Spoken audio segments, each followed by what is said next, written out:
Clips. And remember, citizens, always subscribe. Hit the notification bell as well. And $19.95 plus shipping and handling will keep you out of hell. Alrighty, big trips. Another one of Clips. So, Rangers get gubbed yesterday. I was in my bed early, so I thought I might do a wee shindig this morning. Something weird has happened. Just give me a wee second. So this is your daily PoliTITS fix. If you like politics, but you're sick of the tits, well, watch Daily PoliTITS. So look at as many spokesholes, English speaking spokesholes from around the world, and get a flavour of what they're telling us to think about today. So, let me see, here's the Sky News. We'll wait for that to come to the top of the hour while I push a few buttons that I need to push here.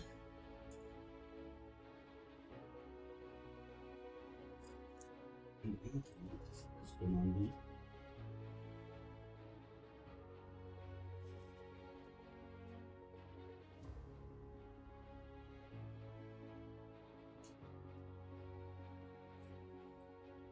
What the fuck is going on? Sure.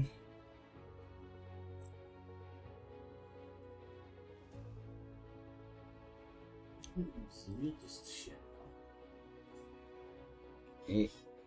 Anywho, so there's some weather.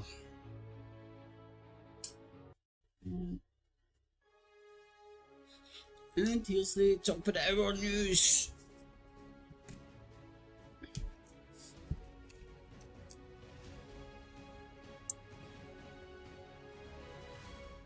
Oh, that was weird. Good morning, you're watching Sky News Today. It's 10 o'clock. Our top stories. Labour's newest MP denies claims she lobbied the Justice Secretary over her ex-husband's sex offences trial amid a war of words between the main parties. If this happened at the time, why did the Lord Chancellor not raise this issue at the time? I'm not a fan of defectors. I took over from one in Whitney, and I think it always leaves a legacy of upset and betrayal. Also ahead, a report from the town under threat on Ukraine's border with Russia as Moscow intensifies attacks once more. The internet. They're terrified, they're confused. Never fails. People don't want to leave, even though help is Never, here to evacuate them. They say they want to sort fails, out their belongings first. It's absolute chaos.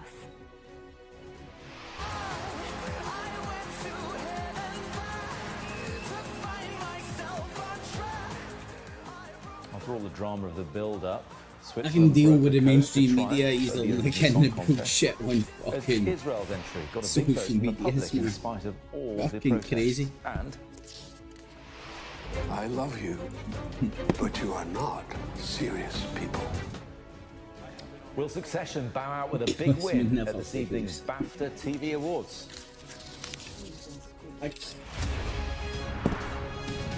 I don't want any part in talking about people fucking that are not there and who are nothing 4 to do with days this shit, after man. her controversial defection from the no Conservatives nice to big Labour, cover. Natalie Elphicke has denied claims that she lobbied the Justice Secretary to help her ex-husband when he was facing sexual assault charges. The Sunday Times is reporting that Ms. Elphicke approached Rangers the losing back in obviously 2020 made me ahead of her then-husband Charlie's trial. Great She patience. has refuted those claims through a spokesperson, and Labour's Jonathan Ashworth. Mate, defended you his need a policy fucking essentially shave, when he right? appeared I'm here to on the my fucking colleague ticket Trevor on the Phillips YouTube this screen tonight, gun. That cunt's on Sky News, man. Mate, that doesn't look like cool stubble. Looks like you forgot I mean, I to was in shave. the meeting, so I don't know. Okay. If this happened at the time, why did the Lord Chancellor not raise this issue at the time assault on the city. through his good offices? And in the north. But more broadly, So the simple answer is: do you have complete confidence in her version of My the story? lordy And lord, there's right? nothing So to see here. well, she said right wing- it's nonsense and not her interpretation of the the meeting. right of politics, Sky News. Let's have a chat now with our political correspondent, Darren McCaffrey, leading. who joins me from Westminster. They've done this for a good few days now. They're just ignoring what's happening in Rafah. They've run out of ideas how to spin it. On Wednesday, but the fallout is so now they're talking about the fallout is going to be because you daft bastards keep fucking bringing it up. Who gives a flying fuck? Politicians are ruthless and do what's best for them and their bottom dollar. Oh, I am shocked. They're not in it for the ideology or doing what's right or believing the pish that their party spews. Who believes that? Is there anybody, honestly, that believes that? Thinks that politicians are here to serve us and not themselves? And seriously, I'm being serious. Does anybody believe that? Have also subsequently broken up. Now, Robert Buckland says when this was brought up, this meeting, this being of the right of politics editorial stance, Sky News. The right of politics defence to her migrating is to attack her. When he attacked her when she was sitting on the right of the house. But now she's went over to the left. Boom! Attack. About shit that's already been and gone. I'm not defending her or as big as scumbags as anybody, but where was the outrage prior to her crossing the floor? Says it's nonsense, if you like, Matt. This is how it reads. She said, this is nonsense. It's certainly true that Mr Elphick continued to be supported after his imprisonment by a large number of Conservative MPs who'd known him for a long time, including some who visited him and independently lobbied on his behalf, which has nothing to do with Natalie. The thing is, Darren, we shouldn't be surprised by this, should we? Jabber bullcrap. Sorry, man, that just doesn't interest me. It's there like are evacuations in the tittle. city of Jabalia as the IDF say that it has carried out airstrikes. It says that Hamas fighters are regrouping there. Meanwhile, a top EU official, Charles Michel, has condemned Israel's evacuation orders, saying that people are being directed towards unsafe areas. Our Middle East correspondent, Yolande Nell, begins our coverage from Jerusalem. Another desperate exodus. Palestinians fleeing in their thousands as Israel signals it's now set to push further into Gaza's southernmost city, issuing new evacuation orders. What should we do? Hanan asks. Do we wait until we all die on top of each other? We've decided it's better to leave. Seems to be one of the options. Israel has said it's taking action against Hamas in one of its last strongholds and trying to bring home hostages. Meanwhile, with Israel's capture of one main border crossing and another blocked off by fighting, no aid is getting into southern Gaza. There are now severe shortages of food, deepening the humanitarian crisis. You know what I've been doing with my hair? Fucking, I lost money in all that last weekend and I've not been able to fucking get a haircut. The world is watching to see if this turns into the and I'm this fucking close to getting a Mohican, a Mohawk. I'm not even Israeli joking. Tanks and troops await orders near the Gaza bold, border. quick. There's been another strong statement from Washington. It says that with some of its strikes on Gaza, Israel may have used American-supplied weapons in breach of international law. Israel has consistently denied Politicians any violations. are just trying to do what's and best yet for the their new country. report I'd like to may see have an each other's impact on jobs. plans back here in Rafah, where there's already a growing sense Well, number of one, emergency. I wouldn't be let anywhere near Yolande Nell, a BBC position, News, Jerusalem. or I would The UK probably Foreign Office get is assassinated. investigating claims by Hamas that a I would British be Israeli shut up more hostage than has George died Galloway. in Gaza. Nadav Popplewell Well, number one, I wouldn't was take seen part with in his the mother whole on October system the because 7th it's an from the absolute Miriam fraudulent in and southern you need to Israel. swear allegiance to Hamas the fucking claims king that and all Mr. that jazz. Popplewell died of wounds sustained Wouldn't and in an couldn't do it. Israeli airstrike more than a month ago. So it's irrelevant. The Israeli military is yet to comment. The Foreign Secretary, Lord Cameron, was asked about the claim on Sunday with Laura Ginsburg. And I'm certainly not Like claiming everyone else, I watched the video. to be a leader or any Twitter country that can X organise or last night, anything like that. put Far out from by it. Hamas of Nadav answering a question as to who he was. And I watched that video and you just think, what, callous people they are to do that, to play with the family's emotions in that way. I've met Nadav's family, his sister, and I know the heartbreak they've been going through for over 200 days. And when you see what Hamas are prepared to do, you just realise the terrible, dreadful, inhuman people, frankly, that we are dealing with. The UK Foreign Secretary there, Lord Cameron, speaking to Laura Coons. I love showing this. See what he was doing there? This is... I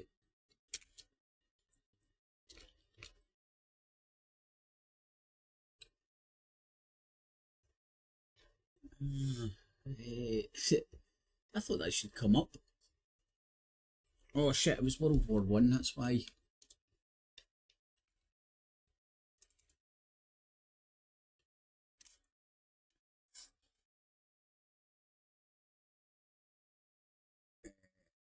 What he's doing there is a modern day version of this famous World War One propaganda poster. Again, like, where did I see socialism there? Where the fuck did I see that? Why?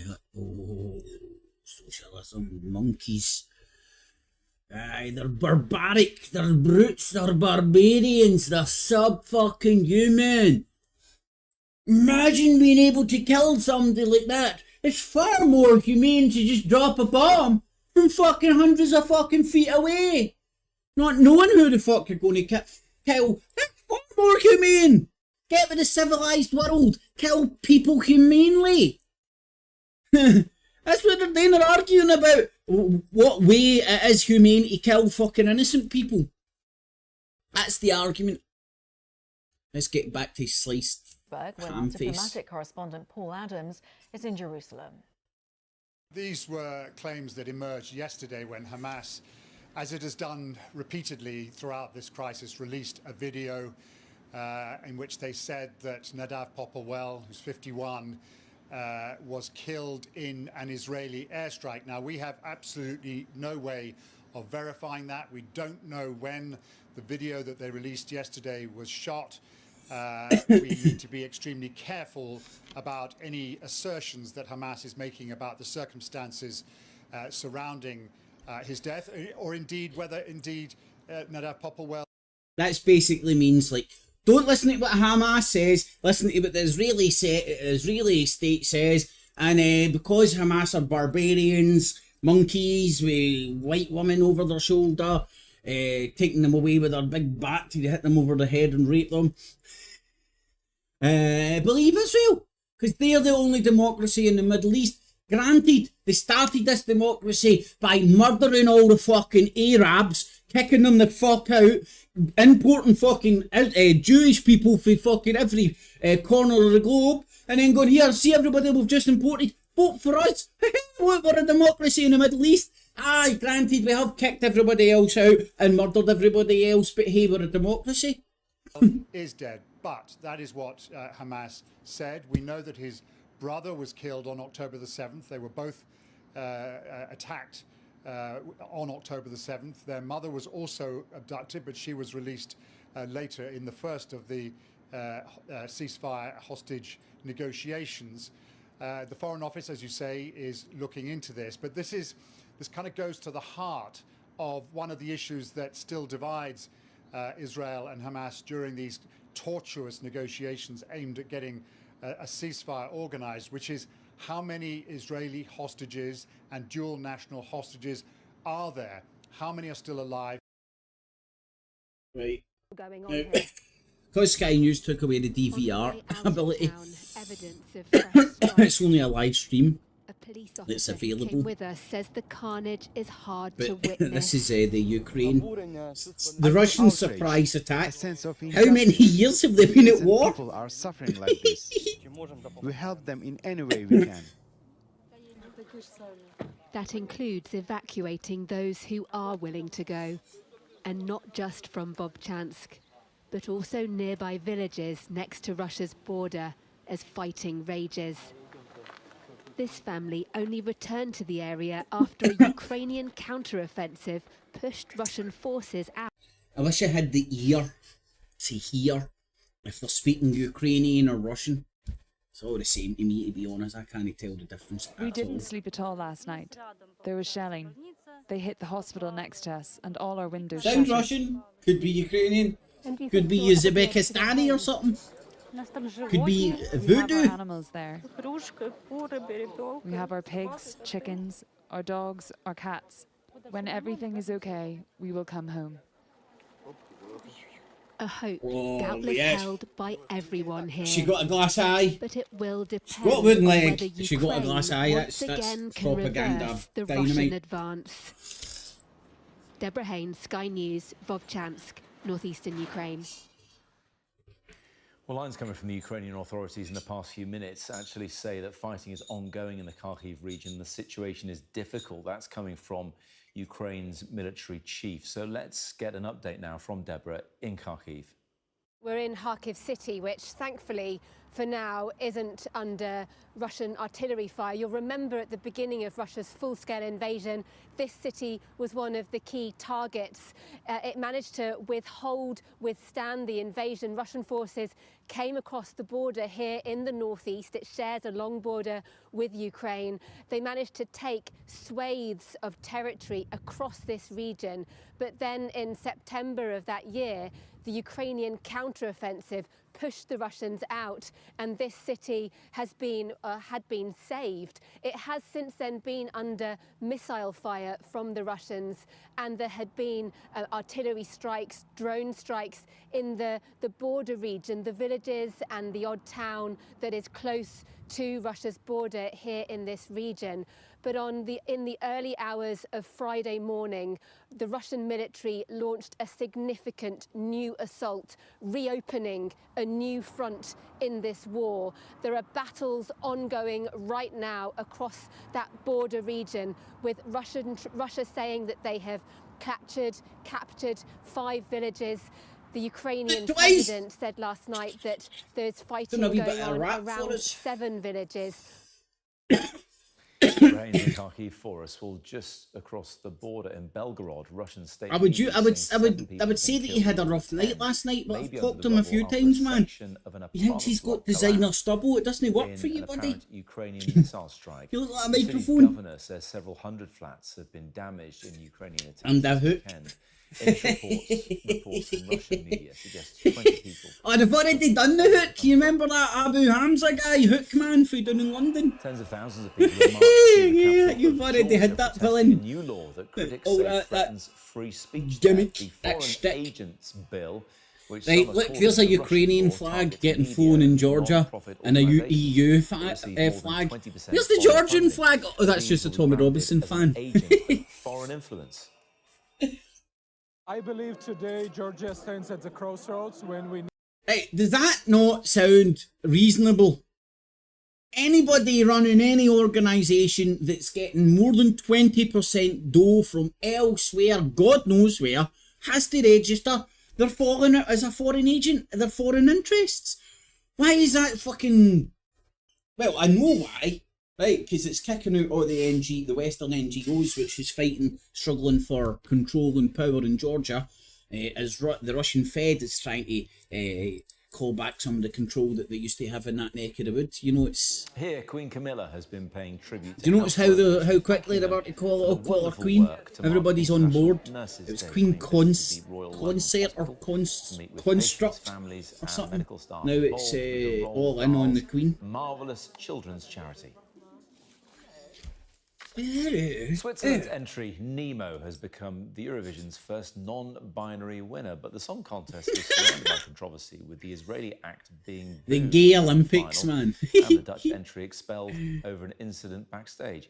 Our Europe correspondent Siobhan Robbins reports now from A wee Malmo. bit more rock and roll this fucking year.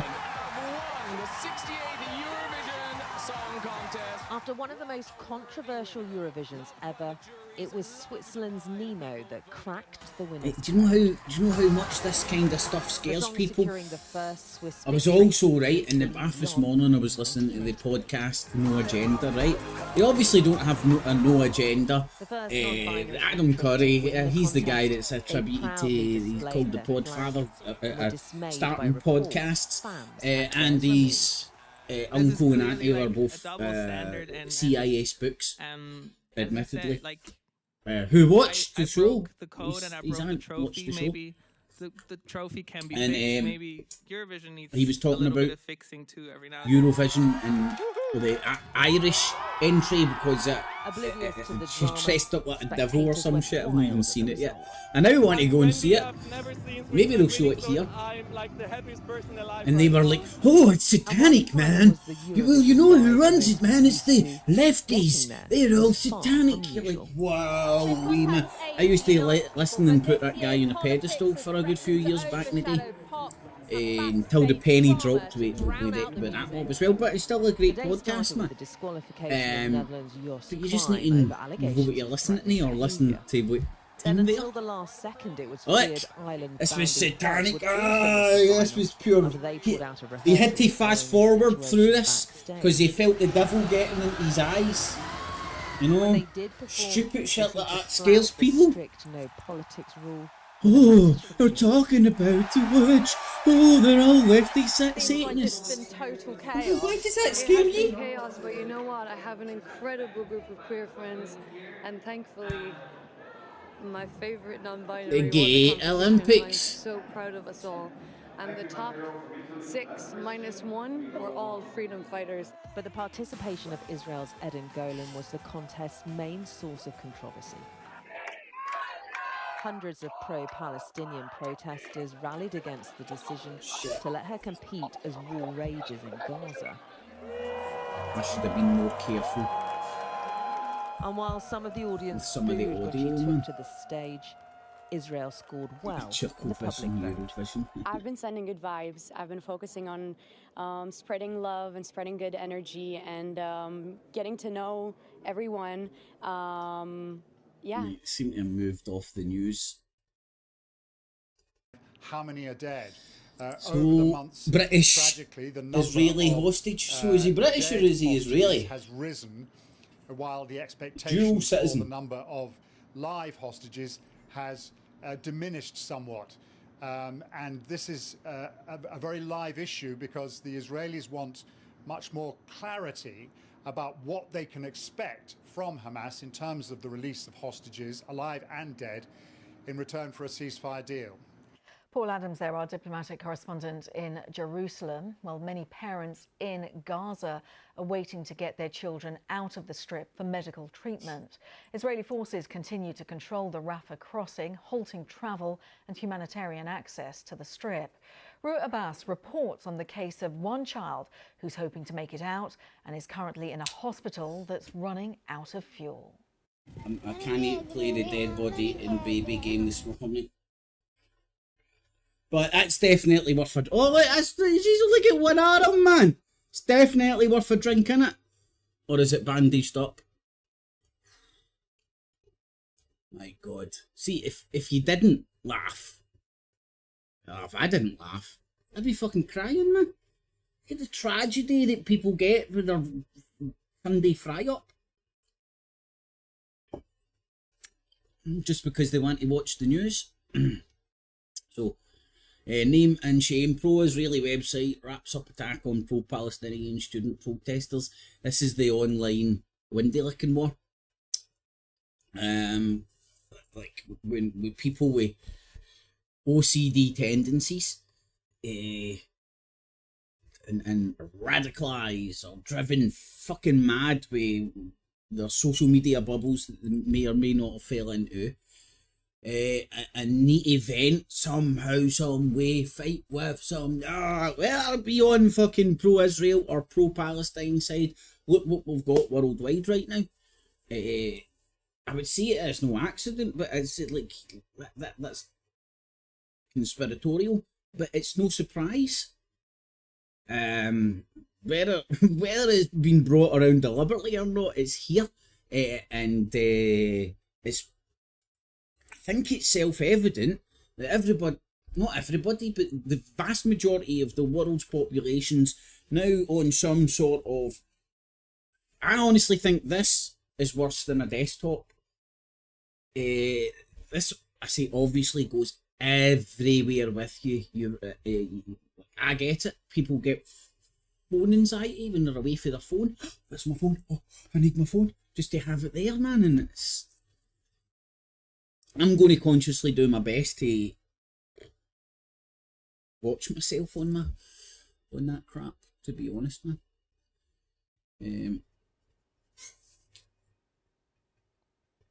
Now to Afghanistan, where the Taliban say that 315 people have now died in devastating flash floods.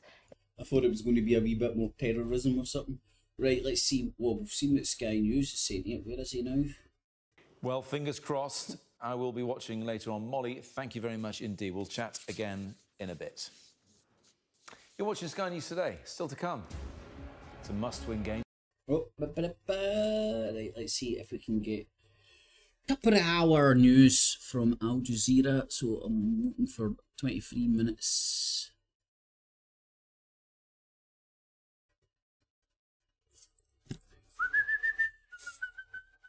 Work, come on. I know it's going to work. Hamana, shoot.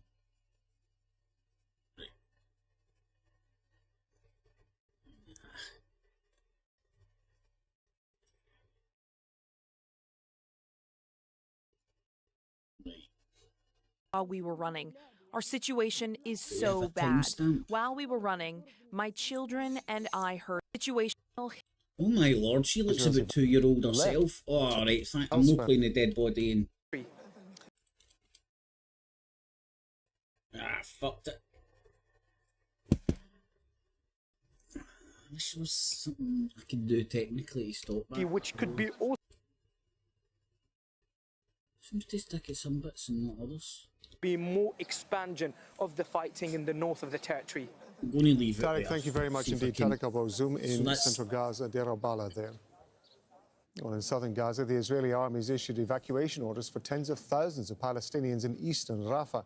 1.5 million people who fled attacks elsewhere. Look at the pictures, they're just flashing up in the background. Many of them in tents and makeshift shelters. The United Nations says around 150,000 Palestinians have already left Rafah as Israel steps up its ground attacks.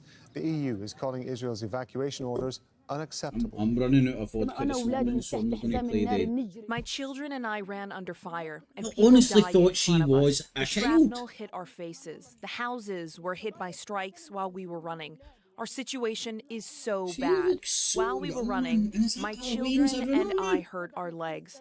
I found a shoe on the road, and I wore it to be able to run better. We're running. We have no money. Our situation is very hard, and I came here, but there's no place to stay.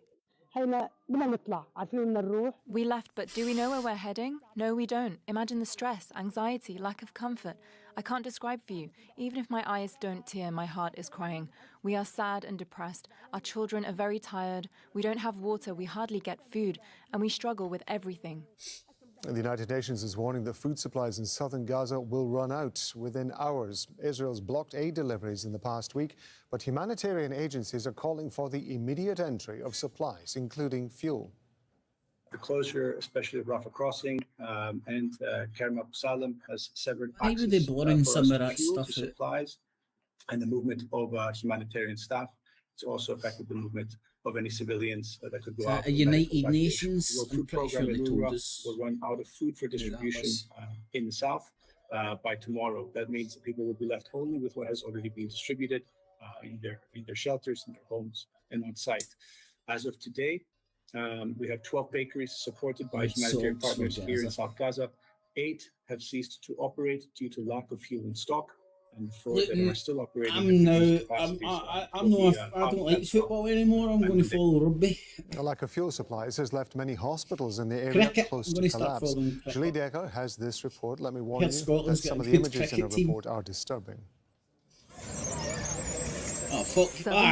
It's not even a wooden leg, man. That's like fucking forced to flee. Half a leg and fucking a stump. The Israeli military is ordering fucking hell, man. That's even gone beyond fucking what my fucking. But as Palestinians try to leave, bad taste bombs jokes are raining down, leaving people scrambling to find safety in Gaza, where every corner is a target and no life is spared. We are leaving because of our fear and due to coercion. We are leaving for the unknown, and there are no safe areas at all. All the areas left are unsafe. The United Nations says about 150,000 Palestinians have left eastern Rafah. Israel is forcing them towards what it claims is a humanitarian zone in Al-Mawasi. The beach. Groups have described conditions there as horrific, and a beach. But options for desperate Palestinians are rapidly diminishing. What should we do here? Do we wait until we all die on top of each other? So we decided to leave. It's better. As the Israeli military presses ahead with its plans to launch a full-scale offensive in Rafah, airstrikes have been unrelenting elsewhere. Bodies are piling up in Deir al-Balah in central Gaza, another area where many Palestinians have fled but found no safety. Here they are in pieces. Here is my sister-in-law without a head. My aunt also without a head. What is this injustice? Until when will this be going on? We're exhausted. How's your I hope your yolk's runny in your egg. You're dipping your sausage in it this morning, man. I'm catching up with a wee bit of news, you know. Trapped inside remain in a cycle, trying to evade death. Right, I'm going to come back to that fucking hellhole later. Woo! What a fucking ride. Breaking news. The final destination of the Chinese leader was Budapest, where things went in a similar spirit as in Serbia, with crowds cheering for Xi's arrival. The Hungarian Prime Minister Viktor Orban even organised a military parade for the honoured guest. The agenda focused on economic development, with the signing of 18 mutual agreements. China is investing in the construction of a railroad between Belgrade and Budapest as part of the Belt and Road Initiative, and is setting other goals for the future. So that kind of wraps up the Chinese leader's first trip to Europe in half a decade, firmly maintaining China's position on key matters such as peacekeeping and promoting mutual beneficial partnerships on equal footing with partner nations. What does, if you're un-Orwellian that, what does peacekeeping between countries Beijing is looking for partners that put their own people's interests ahead of EU and NATO demands. What he's trying to do here is to cultivate those voices in Europe that want to pursue a foreign policy that is independent of the EU and NATO. So he goes to Hungary, which, though a member of NATO and the EU, has expressed considerable reservations about the direction that NATO and the EU are going. Years, starting with France, during a meeting with the French, during a meeting with the iterated Beijing stance, finding a solution to the Ukraine crisis. I think if you look at the time emphasized that no peace talks would be viable without including Russia, they do despite the stamps West on the holding them half hour, without it confuses Moscow's me. participation. China has stated its position on the Ukraine crisis on many occasions. We support the timely organization of an international peace conference recognized by Russia and Ukraine, bringing together all parties on an equal footing and allowing for a fair discussion of all peace plans. Conflicts can only be resolved through negotiation. Well, the West has been pushing this one-way negotiation on Ukraine, which effectively is saying that they don't want to stop the conflict. China, on the other hand, sincerely wants peace because China is a major beneficiary of globalization in the past 40 years, supplying the world with cheap and reliable products. But even with the mediation of China, without Russia's consent, it is mission impossible, and China realized that very well, especially because Russia has been gaining so much ground in the current Ukraine battlefield these few months. I think finally a peace talk that seeks to sincerely stop the conflict is about to materialize because it brings in all the most important relevant parties and with the help of this heavyweight mediator, China. As the West apparently wants a full-scale defeat of Russia on the battleground and beyond, attempting to get China, the Western camp ended in vain, even though France's President Macron was joined by the European Commission President Ursula von der Leyen. Now, the two EU leaders reportedly failed to reach any major deal with China. The next stop was Serbia, with a completely different turn of events. The Chinese leader received a warm reception in Belgrade. A few times I've touched base with France 24. And Chinese flags. Obviously, it's for an international market, not an internal market. It being in English, not French. But not once can I remember them talking about the upcoming election, Macron's Chinese investments in the Republic of popularity Serbia or over the previous 10 unpopularity years or have increased 30 times. The free trade agreement with the People's Republic of China is an agreement that guarantees the future of our country, the Republic of Serbia. And the ironclad friendship between Serbia and China will never be broken up by anyone. We've reached a new, important consensus, exchanging views in a cordial and friendly atmosphere on the China-Serbia relationship and other issues I think this is repeating a lot of the stuff that We're happened opening a last new week. chapter in the history of Chinese-Serbian relations. Wounding bombardment. The final destination of the Chinese leader was Budapest, where things went in similar spirit as in Serbia, with crowds cheering for Xi's arrival. The Hungarian Prime Minister Viktor Orban all organic, of course, you know. military initiative and is setting other goals for the future. In a bigger role in the Chinese leaders, Global Policy Institute, George. Now, cultivate. I'm pretty sure. Was it this morning or yesterday? I heard the menu for his dinner with the Chinese leader. Pretty sure it was Putin. Somehow mean and he was talking about Ukraine. Take a look for yourself. He wants a new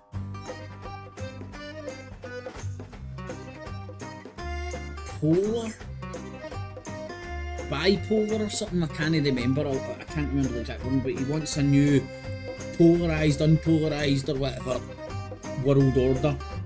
Meaning that no longer will it be kind of the United States and its clique ruling the roost over everybody else. There's the BRICS are in town. That's basically what he was saying. Oh, that will be fucking copyrighted. I just realised that. What kind of fucking dumbed down Russian propaganda is this pish? Oh, that's the NATO weapons. NATO that weapons. Reached Moscow. But all I can find is. I'm not in the IRA. I just like to blow shit up, and I'm all in with Putin. Death to the UK. Wonder how they got this guy in tow. Bet she is some. I don't know. Is he McGregor, the MMA fighter or something?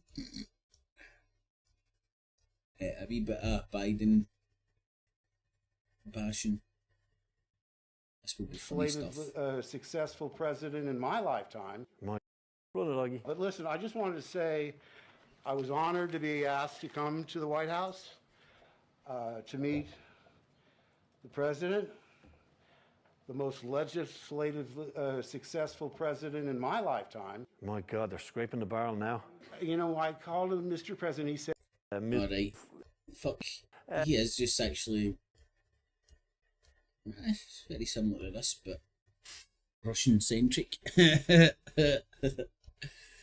And highly edited. And get God knows how many sources, secret sources.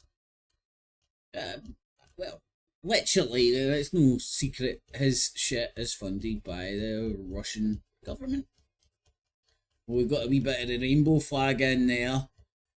Some brown people in boats to top it off. Oh, there's a wee bit of the Zionist shit. Sure this isn't the somebody on YouTube. Right, that's the fucking half hour. That's the end of the half hour shit, isn't it? Right, anyway. Off the Lego set. And this one, the front landing gear actually dropped off and screwed the pooch. Again, you know, it looks like the life cycle for these planes. No, So, see, I don't know what it is, like, the Rumble player just doesn't work as well as other ones. In the Middle East, it is being the YouTube one's a wee bit sticky, the BBC iPlayers, sweet man. West, who make policy for the governments of the West, want to protect their interests, and this is a part. Right, I'm going to try see if hardware I can get. Nah, look, I don't know if you can see what I can see, and if my ramblings are making any sense. Even without characterizing this or that in the way I have, and the Charlotte did, and the way people do. Key for this disappointment. On July 4th, 2003, in the northern city of Iraq, Süleymaniye, they attacked the Turkish base, captured the special forces soldiers, and put sacks over their heads. Türk askerine bir mesaj verdi Amerika. Hakimi benim dinliyor ve Alright. So it's obviously a American hit piece, isn't it? Next people will be telling me it's a documentary. Again, a documentary on what arseholes America are isn't really a documentary. It's a hit piece. Same could be said about a lot of people. If they enter into a documentary filmmaking process and they already came to the conclusion before they even put pen to paper, never mind say record.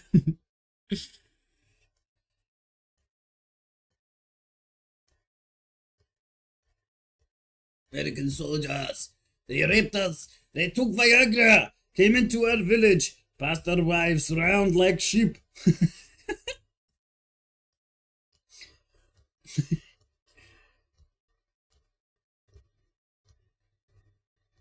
Right, I'm not going to get any sense of that. Eliminating The Rumble player seems to be very poorly in that regard.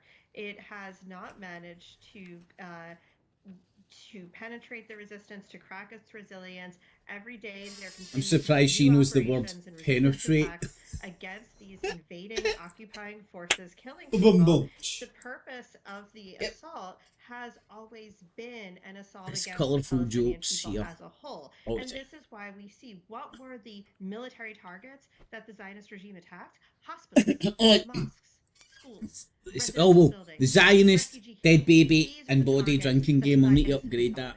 These are the targets that they are attacking. This is an attack against the entire people. It's a recognition that any people that are subjected to bombs. colonialism and massacres On and warehouse. violations of this scale, I mean the mass Storing torture and humanitarian aid. imprisonment of thousands Well, of course, that wasn't any accident, man. It's a war of journalists, healthcare workers, war of nutrition or doctors, attrition, mass graves, people that are or subjected to both. this are going to resist and are going to fight back. So the only way to Kind of get the flavour of heart. Let's see what Al Jazeera was just too tragic. So when I voiced concern repeatedly, I was silenced, I was sidelined, there were actions taken against me. It has She must have been saying something So when about I Israel. hear about your ordeal, when I hear about your resignation and the reason why, This, I'm I left found out wondering, the I other know day, or many certain people programmes watching on are Al left to Jazeera wonder, get put is it out in even America possible and to change US foreign PBS. policy in Israel, think. From within? Look, I don't want to be hopeless. We are seeing a lot of churn within the department, Oh clearly. man, what the within fuck are you getting for the interagency. snack bar? I'm There was supposed to starving be a here. determination today I've got from some the streaky bacon department in to there. Congress You whether make or not Israel was a violating BLT, human rights. homemade BLT. That submission has been delayed indefinitely, That's my idea which of being I wonder healthy. why. But there are a lot But- of good people in the department trying to And I've do got good the work and streaky trying to push bacon. back on the administration. Simon Howie, I in think it ways is. that We know added water. We're advocating so for it the was United States at lovely the and end of the day. crispy. That's our job. We're advocating for U.S. Beautiful, man. interests. So what our role is to help the secretary or the president make But informed decisions. depending We're on doing how the everything time we goes, can I've to do still that. But at the end of the day, they have to make the might call and they go have to to the take gym. action, Still not having just the change fight with rhetoric. myself. Hello, Robert. Thank you so much for joining us on Up Front. Look what you getting, man. Thank you so much, Mark. Ooh. You getting white eggs or brown eggs? That's Israel's the question. war on Gaza has been going on for 7 months, and just hours after Hamas agreed to a ceasefire proposal, Israel launched a ground invasion and seized control of the border crossing in Rafah, where more than 1 million Palestinians had been sheltered. Meanwhile, here in the United States, the crackdown against campus protesters calling for an end to U.S. support for Israel's war on Gaza continues. Students have faced violence from the police. They've been arrested. The bull crap we're getting over here in the UK with all this, if you call Israel out for their genocide and whatnot, you're an anti-Semite. That's strong over here, but it's next level over in the States. Israel has killed nearly 35,000 Palestinians, a number that includes more than 13,000 children. The head of the World Food Program now has stated that northern Gaza has entered a mode of full-blown famine. I'm going to guess you've made she's the case Jewish. That Israel had the right to respond to the October 7th Hamas attacks. At this point, though, do you see Israel's response as proportional? Yeah, absolutely. First of all, the numbers that you cited we get from Hamas. She's not proper Israeli, man. In inflating the numbers. In fact, Hamas itself released a report on Telegram about a month ago in which it stated that it cannot account for 11,000 of the people that they thought had been killed, effectively reducing the number to 22,000 by Hamas's own count. What proportionate means is it's not the proportion of civilian casualties on either side that we are comparing. Proportion in a war we would lose. is the number of civilian casualties proportionate to the operation. And when you think about the number of Hamas militants Israel has killed relative to the tragic civilian casualties, it's very clear that that number is within the realm of what we have considered to be just war for, Yep, it's within the realm of what us, them. We can't make a shit up as we go along. We deem it okay to slaughter that many civilians. We know it's Hamas's fault for hiding behind civilians. We know that's a Hamas tactic. But yet, we shoot through the civilians to get Hamas. But it's Hamas's fault for killing that civilian because they're hiding behind it. We couldn't just hold their fire and maybe shoot Hamas through civilians. Nah. And let's be honest, man, there's enough fucking stories came out for boots on the ground that they've got carte blanche. They've been given the green light to go in there and slaughter whoever they fucking want with no repercussions. Fact, for me, it seems to be evidently stuff that's coming out for all angles. For the BBC, Al Jazeera, everywhere. British press, American press. So it's not just one shot off news organisation that's making that's reporting these claims. Like the claims that what was the claims that on October the 7th that Hamas was it raped or killed 30 babies, something like that.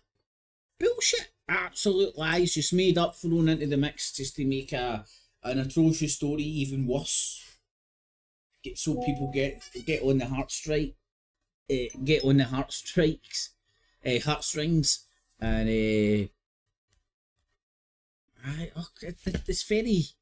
it's very obvious, tried and tested manipulation techniques. Modern history. Gotcha. So a couple points. Modern history. First, the Gazan Health Ministry historically has been very accurate with its death reports. They held up to the UN numbers within 4%. They've held up to Israel's own scrutiny in the past. They've held out to the West Bank Palestinian Authorities numbers, and of course they're not friends with Hamas. He's an anti-Semite. Outside international bodies. You're a Hamas terrorist supporting anti-Semite. Mate, I read the Telegram. Don't you know that? In English and in Arabic. And, I don't know that. Well, yeah. It wasn't that they couldn't account for the bodies. They just wanted additional information identifying those people. So I just want to be clear. I don't want people to think that somehow Hamas had like a million bodies that they'd inflated the numbers. There's no evidence of that. But to your more fundamental point, which I think is an interesting one, we've seen some things that seem to be outside the boundaries of just war. Even those jokes are making me hungry. Documented how the attacks in Gaza have been somewhat indiscriminate. Residential buildings being bombed, schools, refugee camps, hospitals. You know, Even journalists have been targeted. Is he suggesting what I was saying was on the button? I think the word targeted there is being misused. There are always tragic occurrences. They've been given the green light to slaughter anything that moves. What we have to determine in the The case boots of on the Israel ground. and Gaza Some would say that's what all soldiers need, you know? Or is this Soldiers just are soldiers, war, no police. Which is always horrific. So can you blame the soldiers for going into these areas on orders and doing soldiering and doing what you would want your army to do?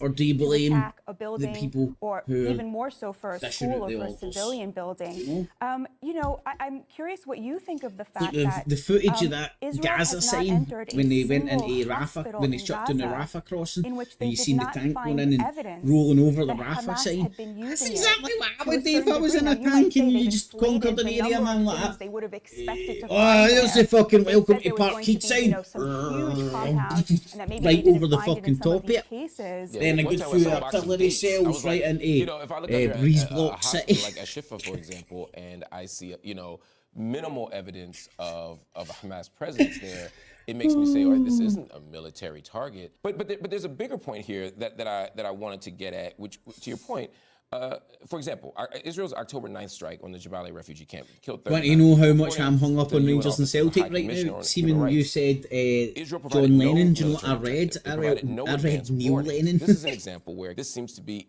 indiscriminate and certainly What the outside fuck the you talking boundaries about of him for? The vast majority of the operation has been based on not a single, but on two independently verified pieces of evidence that a situation is being used by and Hamas Akbar. in a military way. That's the Now, two of bits of course, information. Anybody seen Allah Akbar? Shooting How would you heads. explain that then? this is a war. I mean, Right, but there was no military objective and no advance warning. Are those two things can't be defensible? I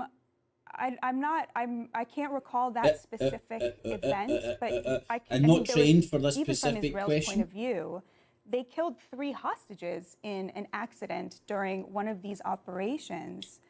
That obviously was not intentional, right? That one makes sense to me, but There killing are- 39 people with no military objective or advance warning seems different to me. But let me give you another example. October 31st, Israeli military airstrike happens on a 6-story apartment building near the Nusayrat refugee camp in central Gaza. That one killed 106 civilians, including 54 children. According to Human Rights Watch, no evidence of a military target in the vicinity of the building at the time of the attack, and Israeli authorities have offered no justification for the attack. I mean, these are large numbers. How do we explain that? Does that give you pause at least? No, because, No. this is a war. No, and at in a all. war, you have to go on You need the to kill evidence that children. you have, on the intelligence that you have. But they're not offering evidence. And the vast majority of Israel's operations in Gaza have been based on a lot of intelligence.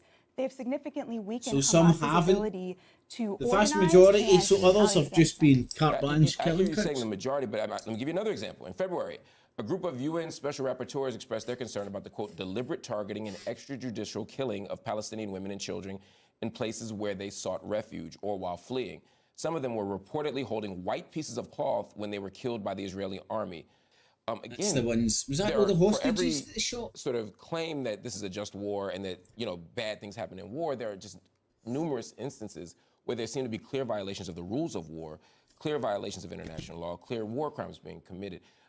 Is it possible that two things are true, right? That there are some unfortunate casualties that happen, maybe the hostage situation that you're describing, but at the same time, that also Israel has committed some war crimes here?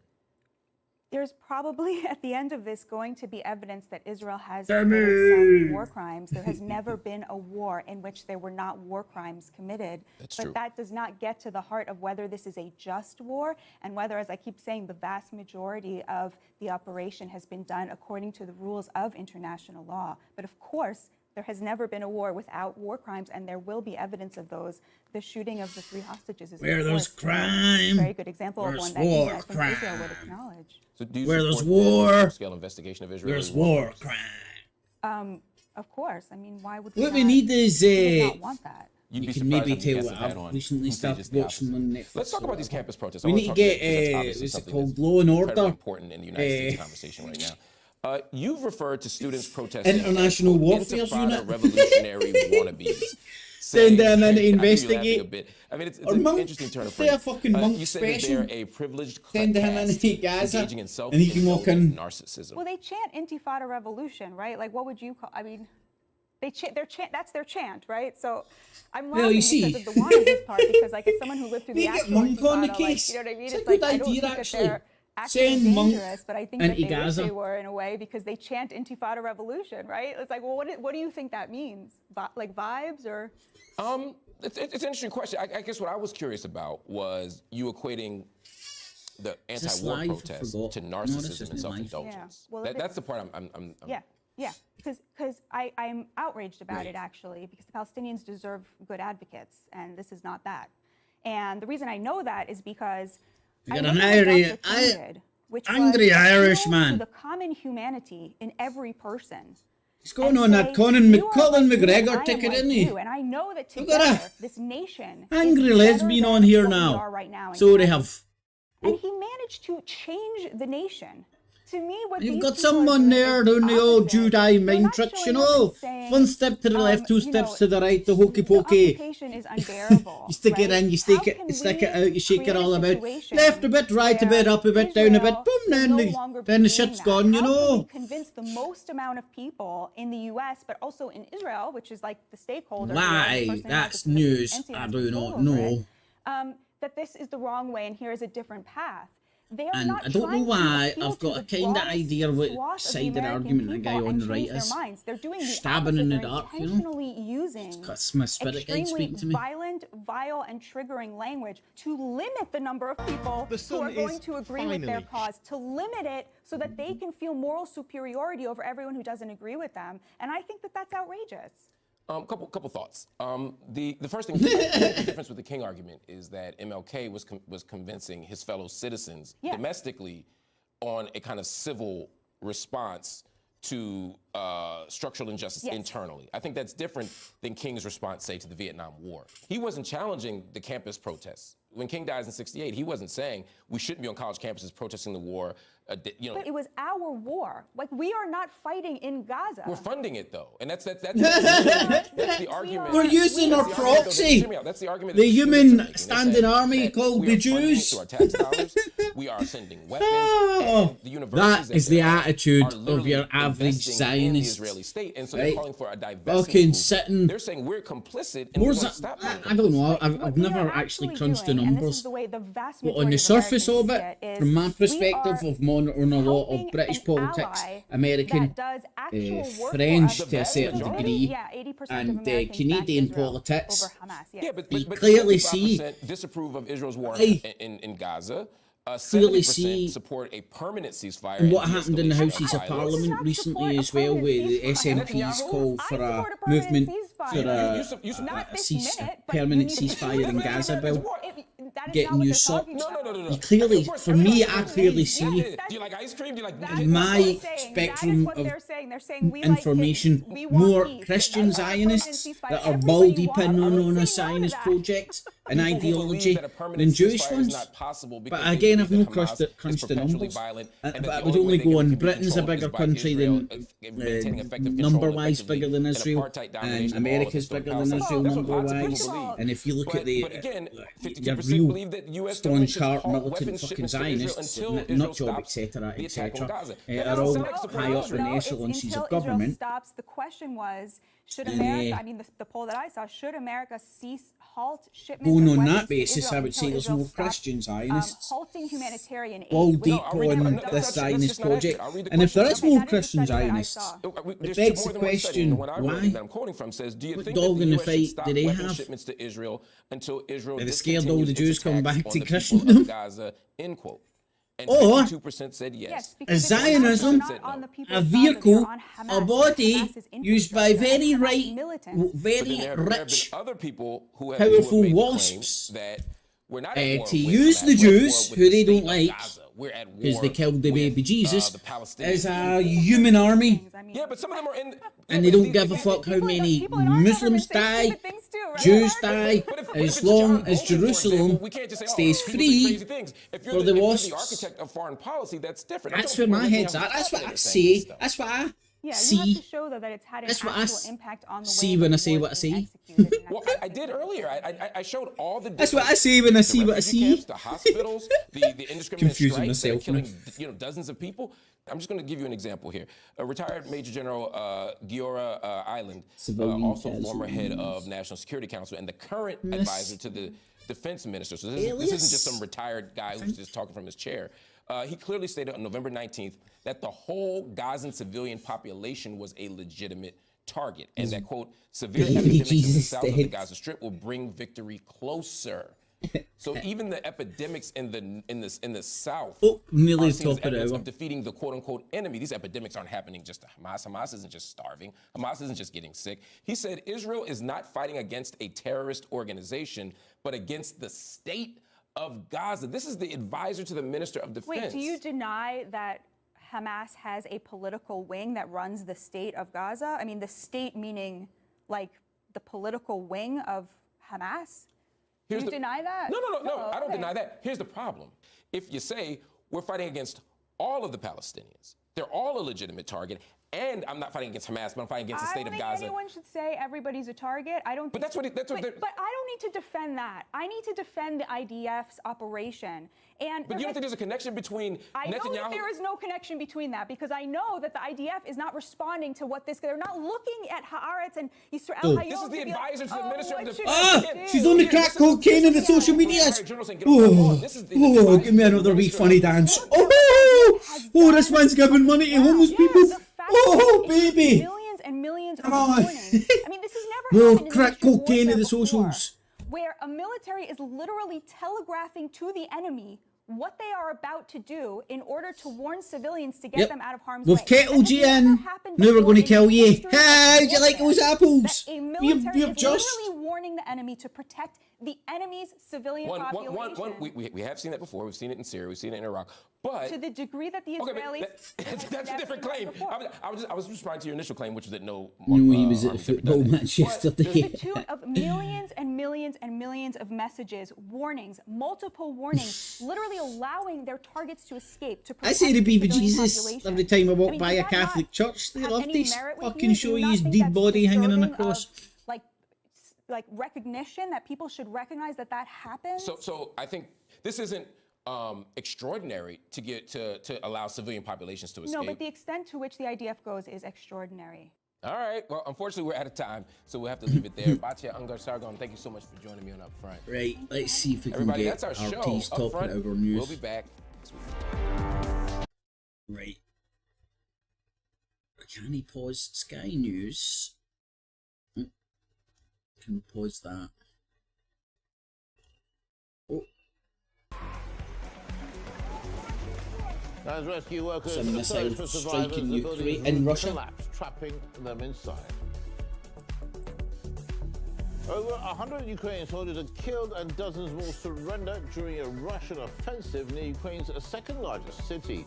Moscow's forces take control of several towns in the Kharkov region. Also ahead. What's a TikTok sticker?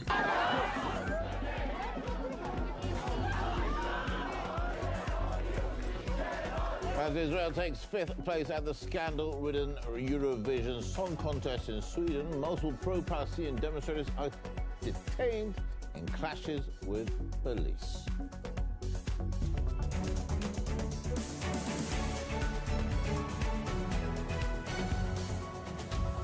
It's nice to have your company today as we review the most recent international news and the stories Might that get made thunderstorms the today. This is RT International. Ooh.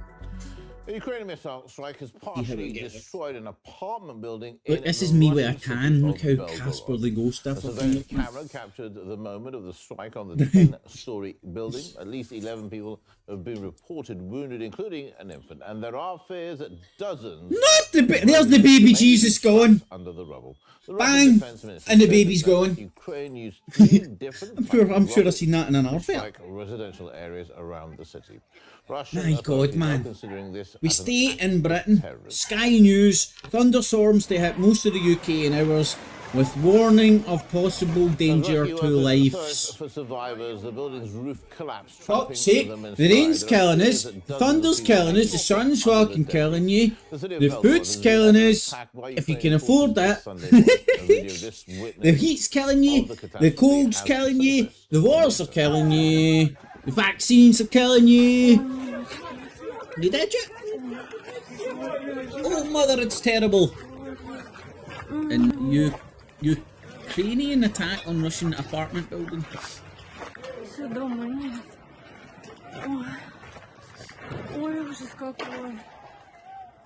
What we know so far is that several people are believed to have been 9/11 killed and at least 11 people wounded in a Ukrainian strike on a residential civilian building in the city of Belgorod. Now it's being described as a terrorist attack. Emergency services are on the scene there, currently saying that people are trapped under the rubble. So we're expecting those figures and that death toll to increase. Now this is part of a series of intense strikes that occurred in the last 24 hours.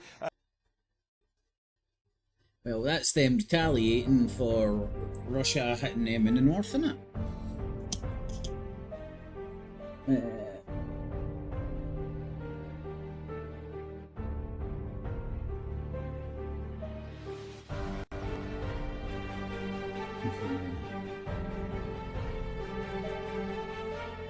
Gibbs doesn't box the shots.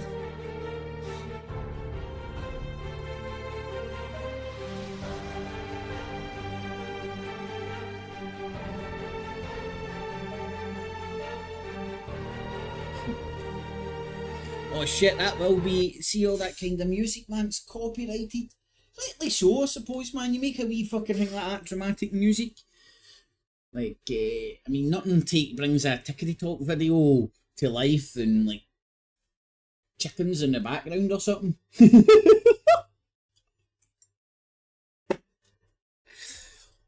god. I do entertain myself. Right, come on, you fucker, press TV. When do you know news isn't news? When there's a wee orchestra in the background fucking getting you singing and dancing? Or just random dead people? Or near, say, he would count, he would be able to take a drink in the Zionist dead baby and body drinking game. That's worth a drink. Oh, and the grieving widow, man, that's a drink too. I've not got much vodka left this morning, so I'm keeping that for my cornflakes, which I'll have after. Physical and psychological torture to rape, mistreatment and isolation. Oh, well, in fact, I can drink my vodka now, because now I've got a wee bit of rape and torture to go with my cornflakes. Thank you very much, Press TV. Limited, very limited Ukrainian forces off balance. And it's meant to do it on multiple fronts. I don't like harp on about it, man, but everybody and anybody, these folk included, in the north is written dead bodies, the other, using dead bodies for their own, well, for these channels to print their nation's viewpoint on narratives on the international news, going on at the same and for other people who drip dead, bleeding out grannies in the street, for example. For their own political agenda, man. That the Russians are maybe more domestic, or even just for hits and clicks, as they say in forces. I don't think that's cool, man.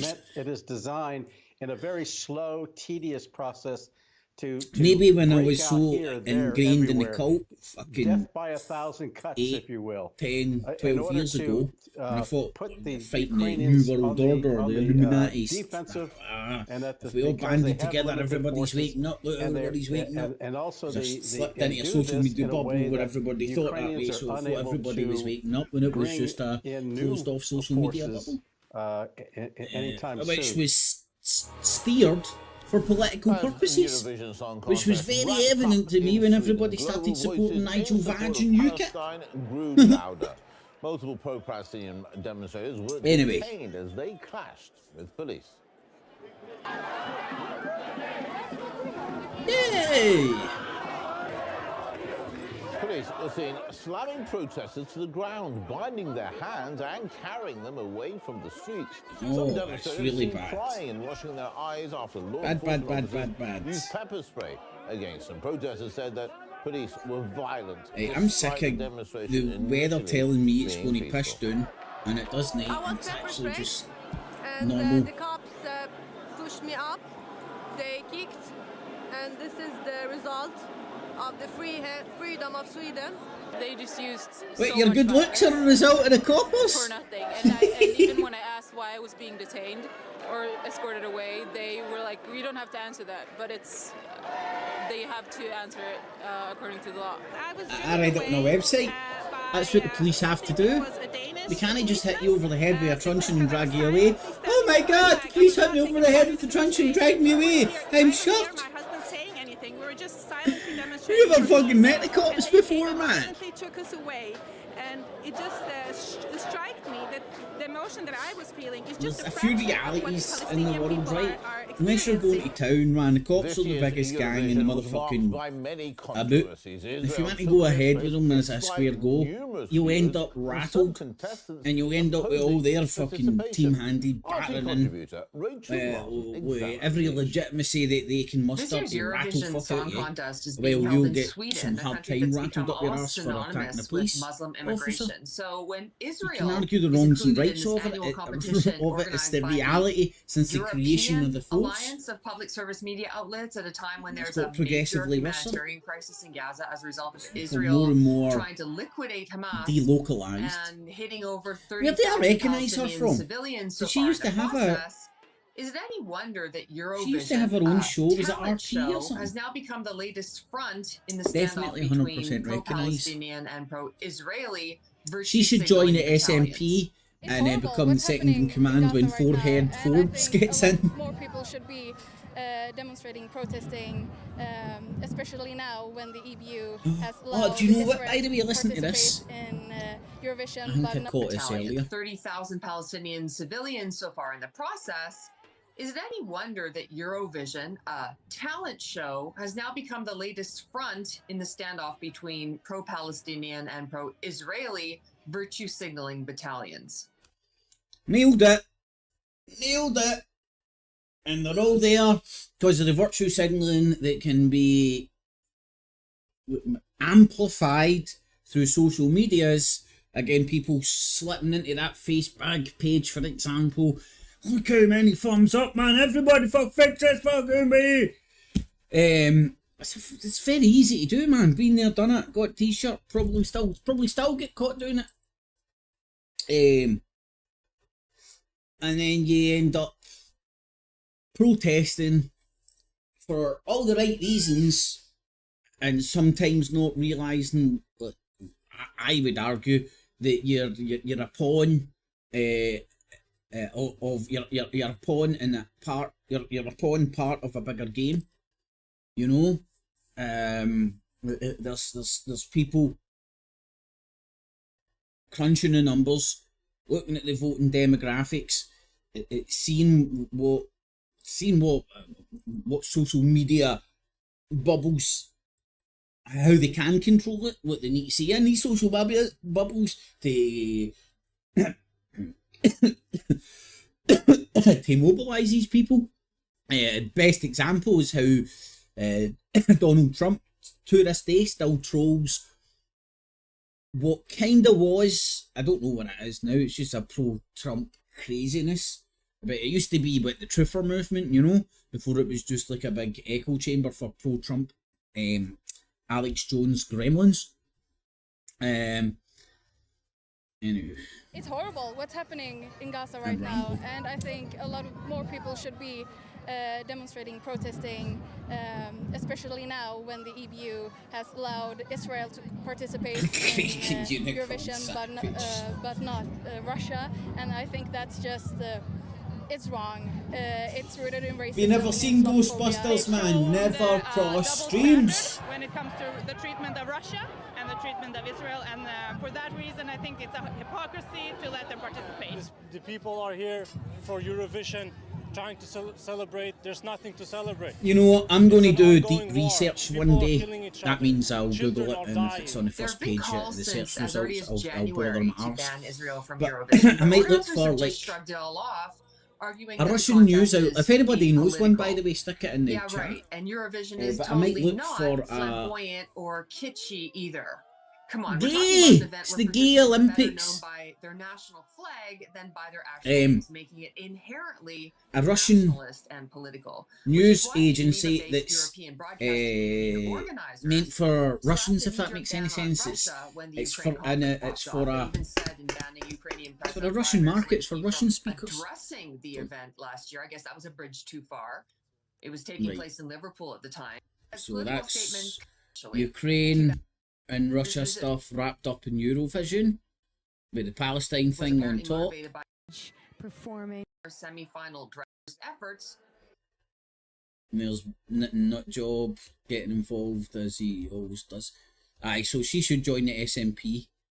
Taken by Forehead Forbes. Demonstrations, clashes with police and arrests occurred in other major cities throughout the Western world, including Paris, Amsterdam and Berlin, where thousands of protesters took to the streets in solidarity with the people of Gaza. I can't remember Russian news agency.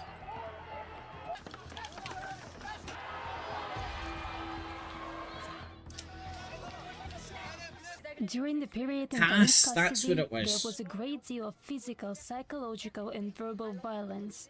A dozen students were forced to strip completely naked. Tackles, blows, strangulation, and insults were perpetrated against students. Sexual assaults were committed against a student, followed by inappropriate declarations.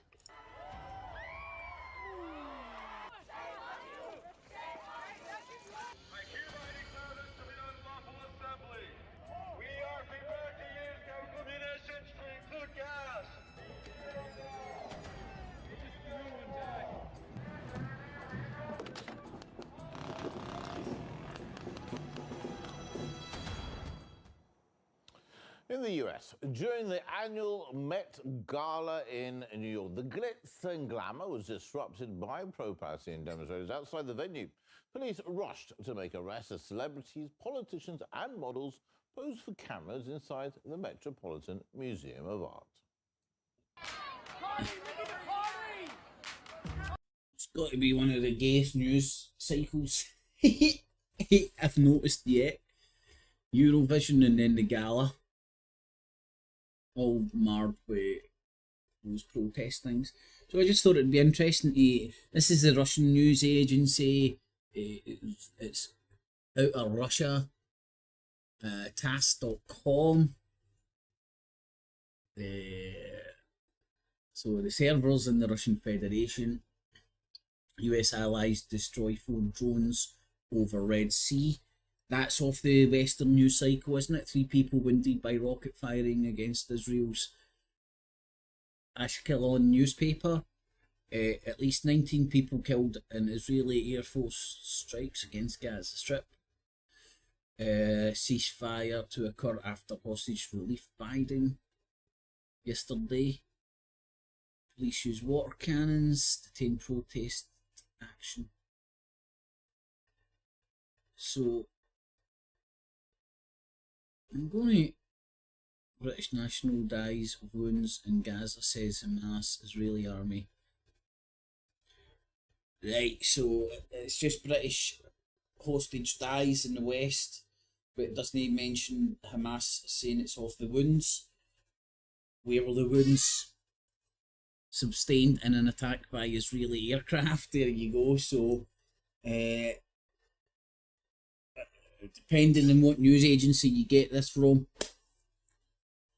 that's how they frame it. British hostage dies. Right? People are thinking Hamas is to blame, and then Hamas is coming out and says it was an Israeli airstrike. For Hamas to just kill him out of the blue right now, it wouldn't make any sense. If you approach this logically, the likelihood is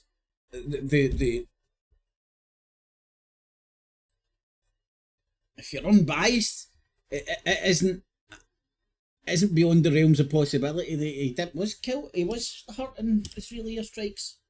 You know, it's not as if they're not happening. It's not as if.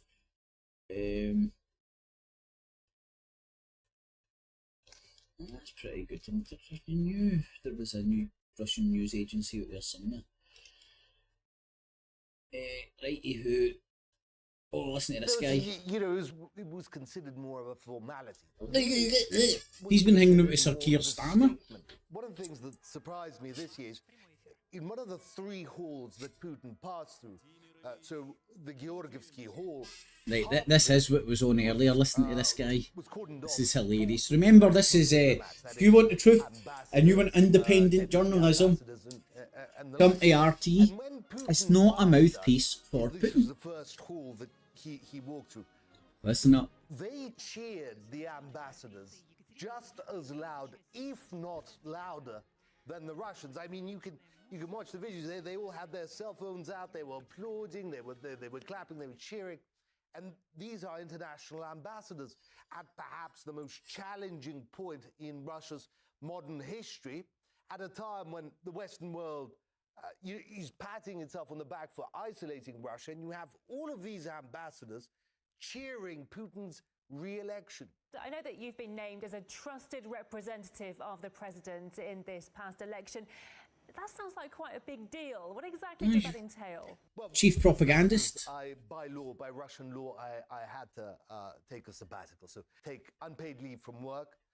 RT, because after all, you are affiliated RT senior correspondent. Essentially, it was campaigning. So let me get this right. You had to take leave from RT to become Russia's Putin's personally appointed spokeshole, or one of them, sorry, to push Putin's messaging. And once you've done that, you're just going to slip back into RT and be an independent journalist. That's how it works, man.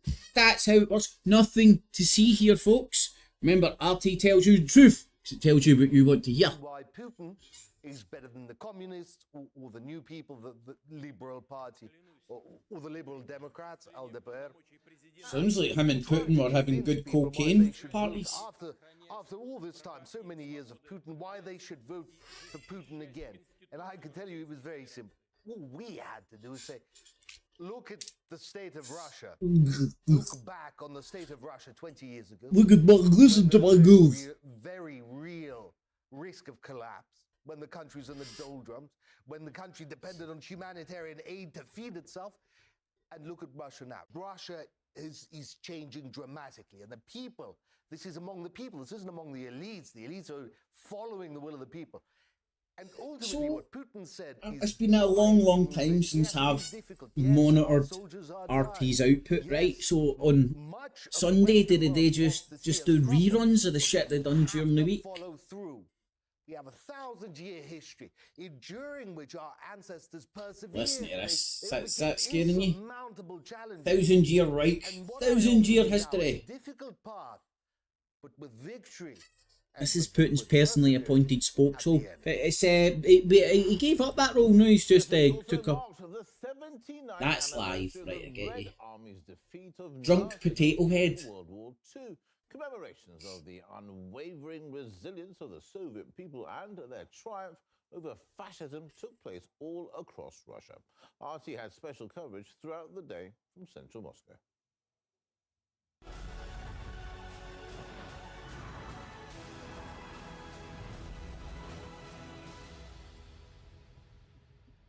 Victory Day saw numerous parades held throughout the country, with the most prominent one taking place in the very heart of Moscow on Red Square. Following tradition, the Russian president delivered a speech. He affirmed that his country is ready to deal with any external threat, but is not seeking confrontation. Today we see how some are trying to distort the truth about the Second World War. The truth is inconvenient for those who are used to building their colonial policy on hypocrisy and lies. It's hilarious. They demolish memorials to the truth. Well, it's not. It is hilarious. Actually, it's funny. It's amusing to see how RT framed this speech and the sections that they use compared to like BBC, Sky. Jazeera, the French, the Krauts, etc. The Yanks, something throw them in there. I can't watch. I find American media really hard to watch, man. We reject the claims of any country It's dumbed down to a level you don't know if it's news or they're trying to sell you a box of cornflakes, man. You really don't. What the fuck is this shit? But at the same time, we will not allow anyone to threaten us. Our strategic forces are always on alert. That's the nuclear In a threat. display of patriotism and pride, about 9,000 Russian troops marched in the Moscow parade. Over 1,000 of them were veterans of the special military operation. They paid tribute to the Soviet forces who had fallen in World War II. An arsenal of military equipment rolled across Red Square, showcasing the country's military power. RT's Shabo sent us This is war porn. Absolutely war porn. Is it talking about swinging your dick? Oh, there's that fucking Conor McGregor guy. Fucking fuck the Brits. I'm not in the IRA. I just like to blow British people up, you know. Oh, ain't that a big dick? Putin's got big fucking balls. Whoa. I remember during the Syrian war, when I was into keeping up with the war porn and all that, and all the military hardware and all that shit, and the S-400s and S-500s, the best around and all that. I was like, my god, I'm actually learning the names of all these weapons of war and all that. It's not just like your common ones, Abrahams and all that shit. It was like, it's weird. It's kind of like how at some point I realised it's like, just like the information I'm consuming, I know more about the internal workings, not anymore, internal workings of American politics and what type of guns they use, and then I do the British one. It's because I was like constantly consuming Alex Jones, thinking I was fighting the New World Order and listening to the truth constantly. in the Moscow region. Here on an airfield just outside Moscow, two Russian aerobatics teams, the Swifts and the Russian Knights, are done with the final. That's just... It's not even news, can't even... What happened was, in 1912, my grandparents arrived, both my father and my mother. My second last name is also Palestinian, Dogmak, I mean. Palestine was transmitted to me through what happened in the family. As a child, I didn't understand much, I only listened. But later, when I had the use of reason, I began to reason why... Right, let's see. Do they have timestamps? No, they don't.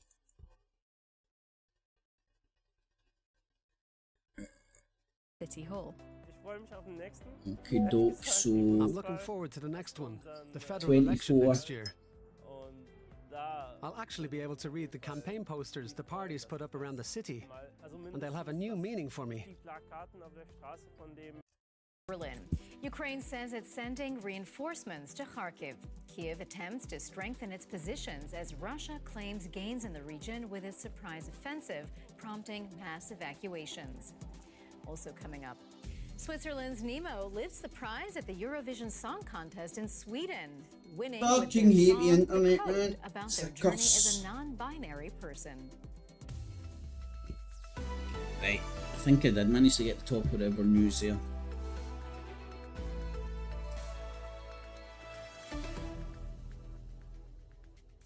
I'm Marina Evanstein. Welcome. Ukraine says it's sending reinforcements to strengthen its positions near Kharkiv after a surprise Russian ground offensive. We're at war! Surprise, we've attacked you! Russia said Saturday it had Is it captured this 5 fucking villages surprise in the attack region. push? Hundreds of civilians are thought to have fled from the nearby border town of Ovchansk, which is reportedly under Russian fire. And as Ukraine waits for more ammunition and aid from its allies, President Zelensky has responded to the threat posed by Russia's new offensive.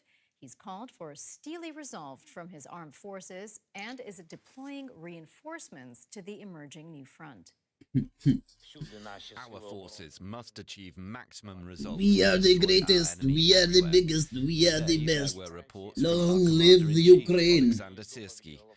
We are strengthening our positions, especially in the Kharkiv region, by deploying additional forces. The artillery is operating exactly as planned. Marina Miron from the War Studies Department at King's College London told me more about the situation in the Kharkiv region. So from the reports, what we're seeing right now is that the Russians are trying to create a so-called castle around Vovchansk. However, we have to bear in mind that we still cannot talk about a large-scale offensive in Kharkiv because She looks Dutch, doesn't she? She's got that, she's got that horse face, no, swan looking face. 5 battalions, so about 5,000 people.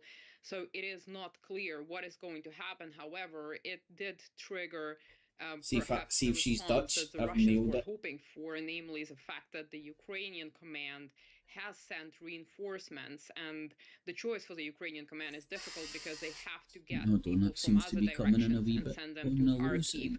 possibly neglecting other important locations. Yes, and in addition to sending reinforcements, as we saw in that report, thousands of people have been evacuated from the Kharkiv area. So is Ukraine treating this as a new front in the war?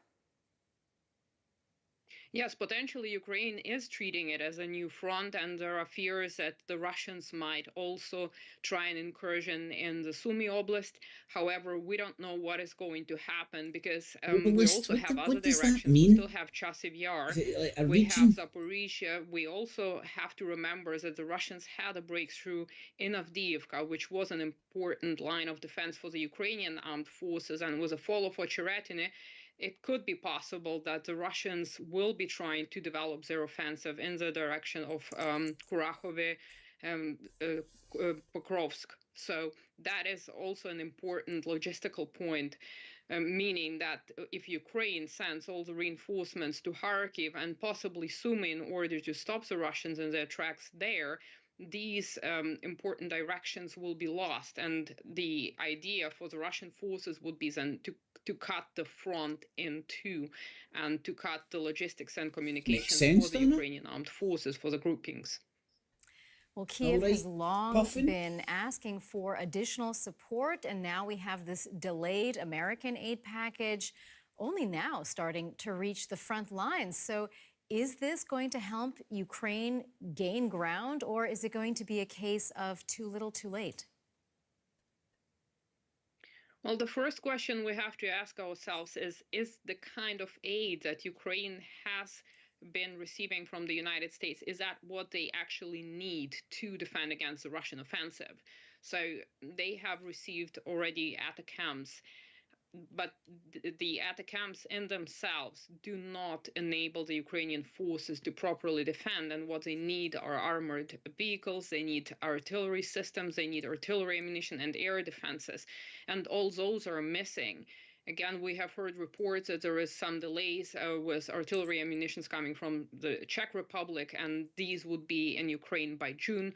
So the Ukraine is getting bits and bits of this aid. It doesn't know which directions to prioritize. So the problem here is the kind of aid that is coming and where to send it, as well as the ongoing problem with the Ukrainian armed forces with a shortage of manpower. And I'm afraid all these factors combined contribute to this very unpleasant situation for the Ukrainian armed forces in terms of... Well, lacking Trump, he's maybe... I don't only like unicorns. Unicorn. Scotland's national animal is a unicorn. See, that's how I know unicorns are real. Has again called for an immediate ceasefire in Gaza as Israel launches more strikes and expands an evacuation order in Rafah. Israel's military says some 300,000 people have fled the southern area and claims that Rafah is the last refuge of Hamas, which launched the October 7th terrorist attacks. Allies and aid agencies have urged Israel not to go into Rafah without a clear plan to protect the civilians there. Floods and landslides have hit China's southwestern Guangxi region following heavy rainfall. Rescue teams have been evacuating residents to safety using boats. Torrential rain has impacted several cities across southern China. An evacuation order has been issued for the Canadian town of Fort McMurray. Do you know what? I'd never even thought An about your name that out-of-control deeply, buddy. wildfire is raging near the major oil town. The government has warned that Canada I thought it was faces just another some of the catastrophic names you get, wildfire you know, season on fucking after YouTube. enduring It's its worst crazy. ever last year. Donald Trump may face a tax bill in excess of $100 million if he loses a years-long audit battle. An internal revenue inquiry was uncovered by the New York Times and ProPublica. Trump allegedly used a dubious accounting maneuver to claim tax breaks from his Chicago tower. Voters in Spain's Catalonia region have begun casting ballots in an election that could determine the influence of the separatist movement. Oh, Opinion wow, I was polls going to suggest say that that. Spanish Yeah, Prime coming Minister up. Pedro Sanchez's socialists are ahead of the hardline Separatist Party. Separatists have held the regional government for more than a decade. Switzerland's Nemo has won the Eurovision Song Contest, Nemo. becoming the Fuck's first sake, named after a non-binary fish. contestant to take Finding home Nemo in it. diversity. And this was Myers. Users insist the event is non-political. But this year's contest was mired Just like their in politically genitalia. charged controversy. For weeks, thousands of pro-Palestinian demonstrators had marched through the streets of the host city Malmo. The in politically Sweden non-binding. against Israel's participation. The politically non-binary. They won over both the Alright, I'm this. a power Right, if you're non-binary, why are you wearing a skirt? or just Women wear skirts. this music And celebration Scotsmen. in chaos. Just mine was days of pride over The Dutch guy. Oh, so was the and was Satanist. partially booed. Jury went on Where's the Satanist? The Adam Curry and his Christian pal John C. Dvorak were having a meltdown about. He watched the whole national juries, which rank How are each. you worshipping that shit so much?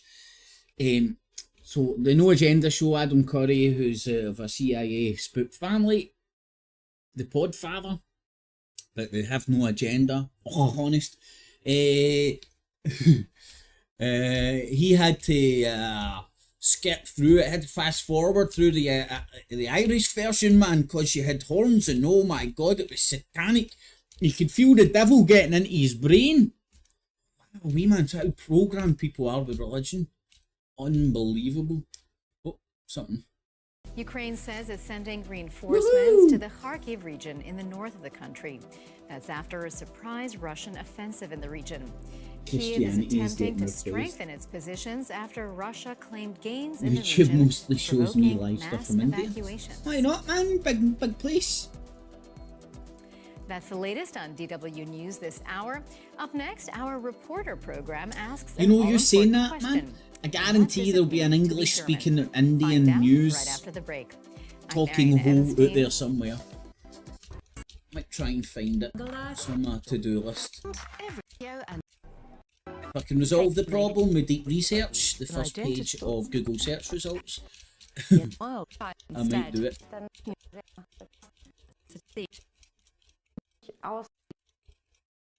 But many That Claudia Winkle fringe has sparked this weird fringe thing with women worldwide. Or it's me just yeah, noticing. age 21, along with his older brother. Right. Let's see what the frogs are saying to it. Hello. Today, on Unreal Garlic Palestinian News. doctors were killed in an Israeli airstrike. This Woo! on the central Gazan city of Deir Only al-Balah.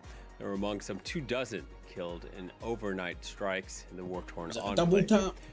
You know, you Catalonia's rattle them, regional then elections you wait this for Sunday all will be the closely first watched by the responders and their national family and government. friends to go in and High stakes help for them, the separatist movement get them out the governed rubble, and then you region boom, for tap them over again, a man. decade. Killing out the whole And family. Switzerland's Nemo has won Eurovision with the song The Code, a mix of opera and hip-hop, though the event was Fuck me, man. overshadowed by That's protests no against gimmicky. Israel's participation, with demonstrators accusing organizers of double standards. The Gay Olympics. Another plea to end the war in Gaza by the head of the United Nations, Antonio Guterres, has yet again called for an immediate ceasefire, the return of captives, and a surge of humanitarian aid. Nonetheless, the fighting continues. Among some 24 people that were killed in overnight strikes, there were 2 Palestinian doctors. Meanwhile, concern also for what comes next in Rafah. 1.4 million people had been sheltering there, but hundreds of thousands evacuated recently. Israel has been intensifying its operations in and around the city. Peter O'Brien reports. What law did they change? What was the blasphemy law that you could get charged for blasphemy? I think it might. I could imagine it being on the books, but I can't imagine it being enforced any time recently. In fact, I'm having a flashback to what happened with the Beatles, and what else? I can remember, like, blocking churches being up in arms about. Aid. I think it was John Lennon saying he was bigger than Jesus. Operation against Hamas in Rafah, we have eliminated dozens of terrorists, exposed underground terror tunnels, and vast amounts of weapons. Their PR has become laughable, man. It used to be the masters of it, man, and it used to work. But in the age of the internet, it's just no washing anymore, man. See, taking a shredder up to the UN podium and nutjob his cartoon bomb. Peaceful civilians who had nothing to do with the resistance. They were wearing their robes when they killed them without any prior warning. How many dead babies and bodies can you literally cope with in the morning? The Israeli government to intensify efforts for the release of hostages held by Hamas in Gaza. Family members of the captives carrying pictures of their loved ones also joining the demonstrations and protests came several hours after Hamas released a video that's in claiming Jerusalem or Tel Aviv. In an Israeli airstrike, about 130 hostages remain unaccounted for, at least 36 of whom are presumed dead. Ukraine's military chief said that his forces face a difficult situation in the northeast of the country where fighting is ongoing. Russia claimed a capture of 5 villages in the region, over 4,000 people evacuated. On Friday, Russia launched a surprise cross-border offensive. Kyiv. Fighting occurred in dozens of villages. Then on Saturday, Moscow claimed it had already captured at least 5 of them.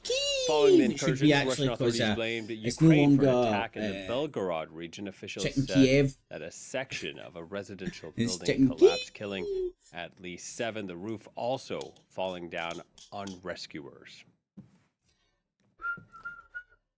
Protests continued in the former Soviet Republic of Georgia against a foreign influence bill, which has been likened to a controversial Russian law. Tens of thousands of people turned out at the Tbilisi Europe Square, brandishing EU and Georgian flags. The law would target NGOs and independent media that receive foreign funding, which covers the vast majority of the groups in those sectors. The ruling Georgian Dream Party has defended. Does that not sound reasonable? I would like to think that some sort of law that applies in the UK. I bet you not. Parliamentary elections That's why UK are the heart of globalism, because it's all ran by fucking these NGOs, answerable to nobody, bouncing about, fucking with their fingers and all sorts of pies. That's why Russia kicked them out. You know, it wasn't because they're big baddies, it's because they understood what the NGOs were. They were there to clamp down on dissent. They were there. They weren't. They don't do what they say on the tin.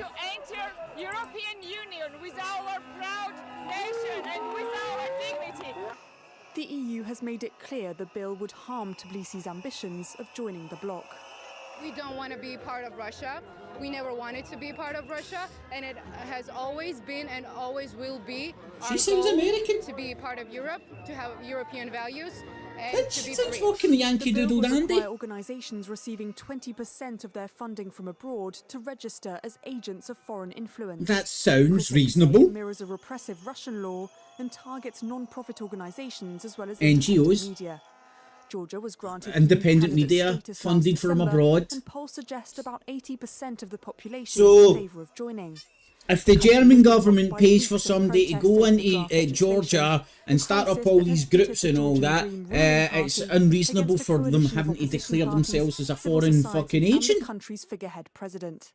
Saturday's protest came a day after Georgian Prime Minister Irakli Kobahidze said the government would push ahead with its plans. And remember, they can still come in and give 19% of their funding and not have to declare themselves as foreign agents. But all these NGOs are still bouncing about, getting 20% less, just 19% of the money Catalonia is for voting foreign this Sunday in a governments. regional election with high stakes for its separatist movement.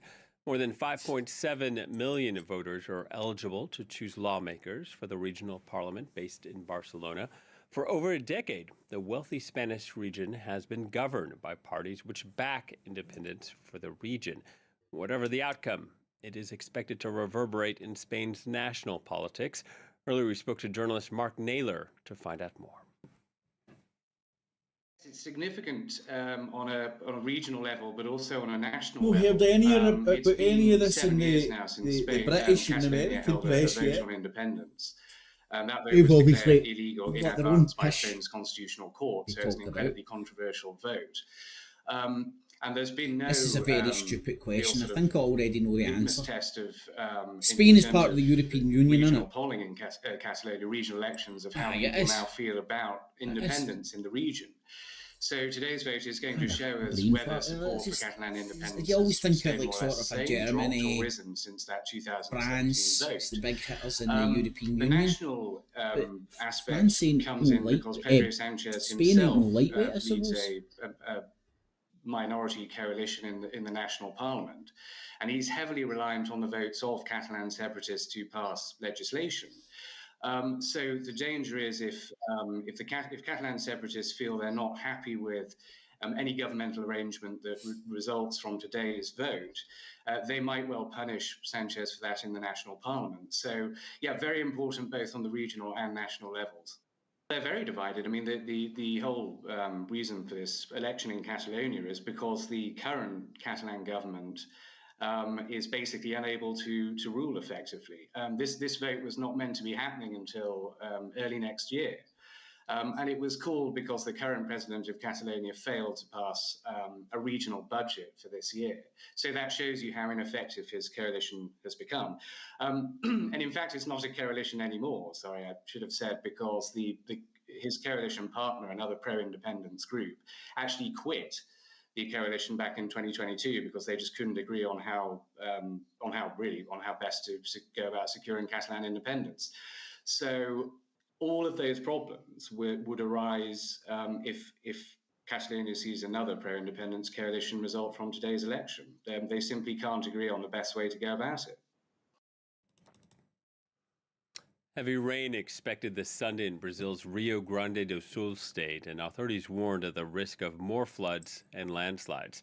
On Saturday, the death toll climbed up to 136. Sadly, and is expected to climb as another 125 people remain unaccounted Definitely for. turned on Search the and heart rescue machine. operations, though, are Was that ongoing. Kenya? Was it The storms Kenya have that left was over floods half as a well? million people displaced. Rio Grande do Sul is where a convergence of tropical and polar atmospheres meet. It has created a weather pattern, usually of intense rains or drought. Scientists say climate change, though, making those variations even more dramatic.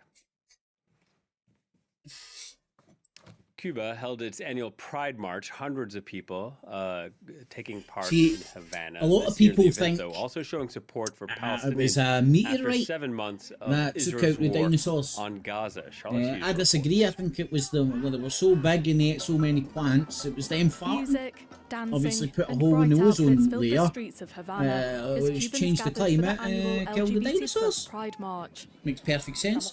We are present. We do not have to hide. We are not worth less than any heterosexual person. We are all equal.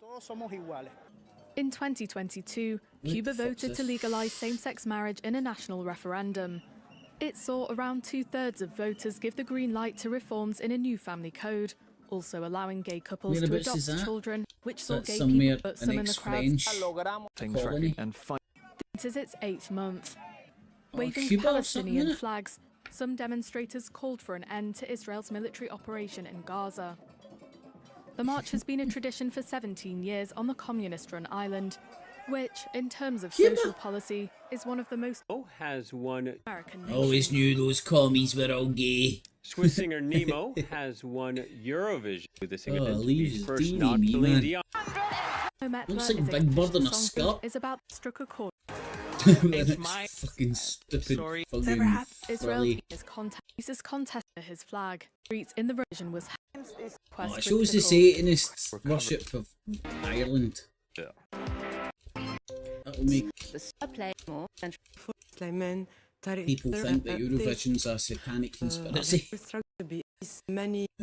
all the lefty Satanists. Well, what do you expect for the Gay Olympics? Are you surprised, man? Turning up to a football game and going, oh my god, there's lots of Tommy Robinson fans here. I don't know why. And it's opposite. He wanted to raise August and it's a Tommy Robinson conspiracy. share That's a load of pish. Let's see if we can get some Yankee Doodle Dandies are saying to it. As I said, I can't stomach the American news. I don't know much about ABC. I've never really watched much yet. So much on the doesn't line. look like More I Americans will be can gravitating towards You there. You're streaming ABC News Live. Right, thank you. Streaming free Tonight, everywhere. a young mother goes missing but leaves See, behind news a very revealing of diary. the Oscars. As I saw for myself, David, in Florida, no shortage of leads or police interrogation tape. And all new 2020 begins right now. News? Or, I don't know, is this The Wire? You can make a movie script with what had happened. It was just so surreal. I think you've just made something that looks like a movie script and put it on the news. The disappearance of beloved mother and Air Force My veteran god, this is like a Netflix documentary. It's that dramatised. No, I refuse to watch that. That isn't even news. It's a Netflix documentary. Is this meant to be news? I suppose it's Sunday, so the news cycle can be a wee bit willy-wally. Place. It's really centered around the Bible college there. It doesn't look like you're going to get anything that you could even... Like, tell us about a tornado killing somebody, at least. Instead of all these Netflix documentaries. It's more heartstrings and emotional stories than anything to do with news. Did he actually pretend this is fucking news?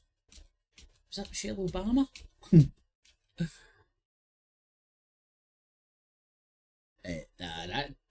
That give up. That's a lost cause, that one. See if the Aussies can do it a wee bit better. Oh, this looks something resembling news. $1 billion over 4 years for the orchestra, with assurances for further funding years to follow. Which will make sure that the funding going to the Canberra Symphony Orchestra is lifted from leaving the country right now. Qenos, who for years I worked very closely to make sure that they could stay in the country. That meant important gas policy, which the government had structuring in. Well, yeah, to shadow to subsidise. I think they can. The Greens don't like what the Australian government's done by securing full security. A bad government.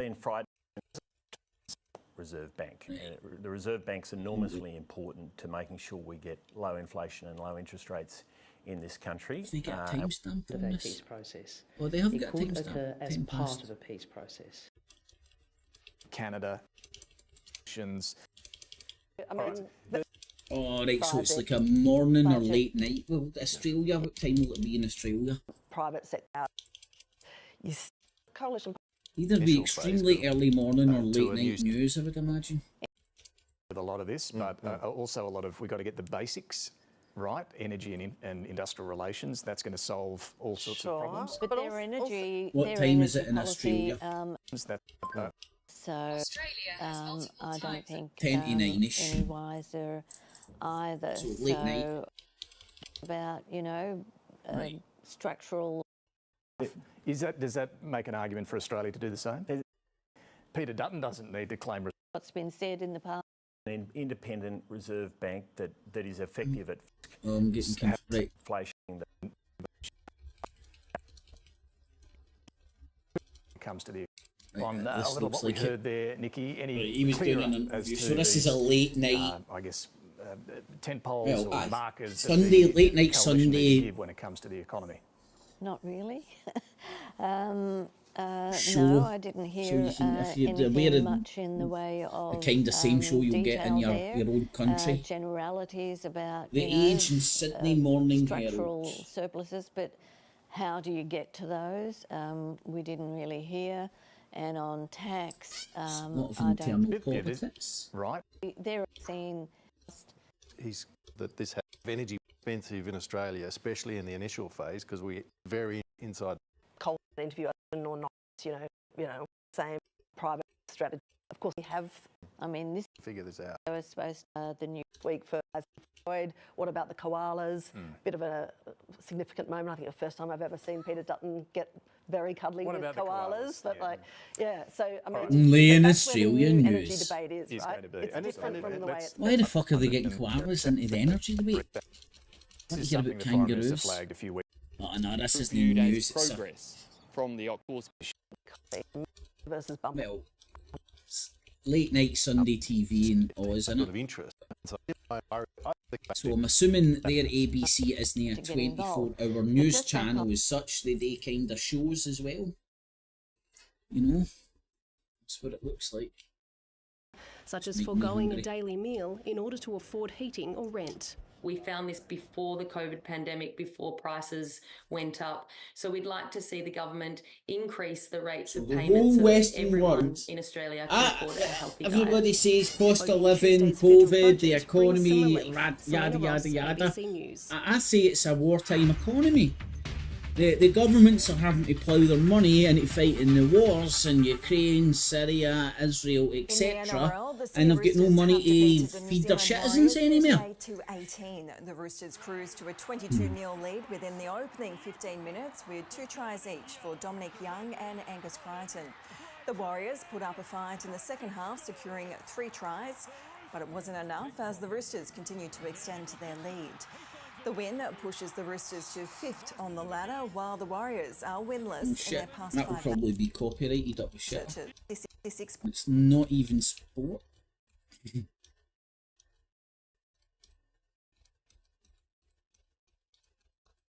That's it, right up to speed. Where is the other Yankee Doodle Dandy one I have? The Fox. Here it's here. Let's see about Fox News. A live stream YouTube incantation of Fox News anyway. Afterwards. Why did some actually choose to abstain from voting altogether? Because that was actually a pretty large number. Why really? What voices? It's almost some like significant players like Germany and the UK. he sounds normal, and that American guy just. Well, I don't know why I sound like this. It's almost like Jim White. Yes, we believe that Keep there harping on should about be his accent, but it does a not two-state fix him. solution. Yes, we believe that Palestine should eventually become a member of the UN. UN General Assembly member of grants the new UN. rights to But that has to Palestine. be the result of negotiations between So the it's Israelis 4 and in the Palestinians. morning. And that's actually Pacific also the time? position of the US and I think most of the other countries. Oh, they'll that still voted be. Aye, against that's the very Sunday morning. so for those there's bad a boys, difference innit? between a majority of UN members who are saying, you know, let's just go for a Palestinian state now, and So it'll be a 6 or minority, 7 but a minority, in the including morning. some pretty significant countries that are saying What not do they so call it? fast. Eastern time or Atlantic time? If you watch us here on Live Now from Fox, you'll see the General Assembly meet in the UN. You'll also see the Security Council and the votes that take place there. So overall, can you break down for folks out there what the difference is between the General Assembly of the UN and the Security Council? Now, the Security The Council General Assembly is are the people that win UN World War town II. hall, basically. Every single member sits there, every single member has a vote, and at least in theory, you know, in the General Assembly, the US is on the same level as Nauru. They have exactly Palestine. the same rights and privileges. But the General Assembly cannot make legally binding resolutions. By Only the contrast, the Security Security Council. Council is just 15 countries, and the US is sitting there with a permanent seat, with a veto, like Russia and China and the UK and France. And it's actually in the Winners of World Security War II. Council that you can make legally binding resolutions. And it's also, under the rules of the UN, essential that the Security Council support a country to become a member. And so the General Assembly has said, we think Palestine should become a full member of the UN, but you still need Security Council approval. So if you think of the United Nations, which is meant to kind of be the current world order, yesterday, and then you cast your memory back to the Alex Jones days and fighting the New World Order. You're fighting the New World Order. You don't want the New World Order. Look, all these stuff's in the New World Order, right? While at the same time attacking the United Nations constantly for political purposes, because there's the people with the biggest dick in town want to disband the old world order, aka the United Nations Security Council, Security Council, so they can do what they want while they've got the biggest guns, bombs, and bullets in town. I mean, it's like. So Alex Jones want to bring down the old world order based on the fear of the new world order. It's a good trick. Up and down, left is right. Look over here, not over here, what they're doing. And I use Alex Jones as a catch-all for the whole so-called, I don't even know if that people can get away with calling themselves independent media now. Like I can't find, I don't come across anybody that I'm like, oh, they are independent. You can see the tribes, the cults, the clans, the ideologies, the religions, the parties that they've all signed up to, or they're upon for and they don't even realise it. Somebody sent me he watches a lot of Charlie Veitch. I think he loves to hate him or written, but he just loves the voyeurism of the Charlie Veitch channel. It's fair dues. I get that, man. And he sent me there's Charlie Veitch in the last couple of weeks had Tommy Robinson's fucking cocked on his throat. Now he's got fucking Sargon and Assad on his cocked on his throat. I can't stand Charlie Veitch. He's a pompous twat who thinks he's clever in front of camera. Not even that, thinks he's funny and people look at him as some sort of a fucking guru. When he's a pseudo-intellectual agent provocateur, poverty tourist. And it just, he was pointing out the Truther Industrial Complex, how they're all like, I'm independent, and they're all in big one cock train. It's just undeniable, man. And if you're no down with them and call them arseholes or poke fun at them for fucking being pseudo-intellectuals because they read a fucking thesaurus, and they don't want fuck all to do with you, won't come near you, won't even give you the fucking... Look at Danny Tomo's phone call to me. When he told me he would share my shit. He would share my stuff if I just stopped taking the piss out of his hair. I'm well proud of that, man. That was funny as a motherfucker. Rab, how you doing, man? Like, see if Charlie Veitch was balls out on the table and just like was honest about what he's doing.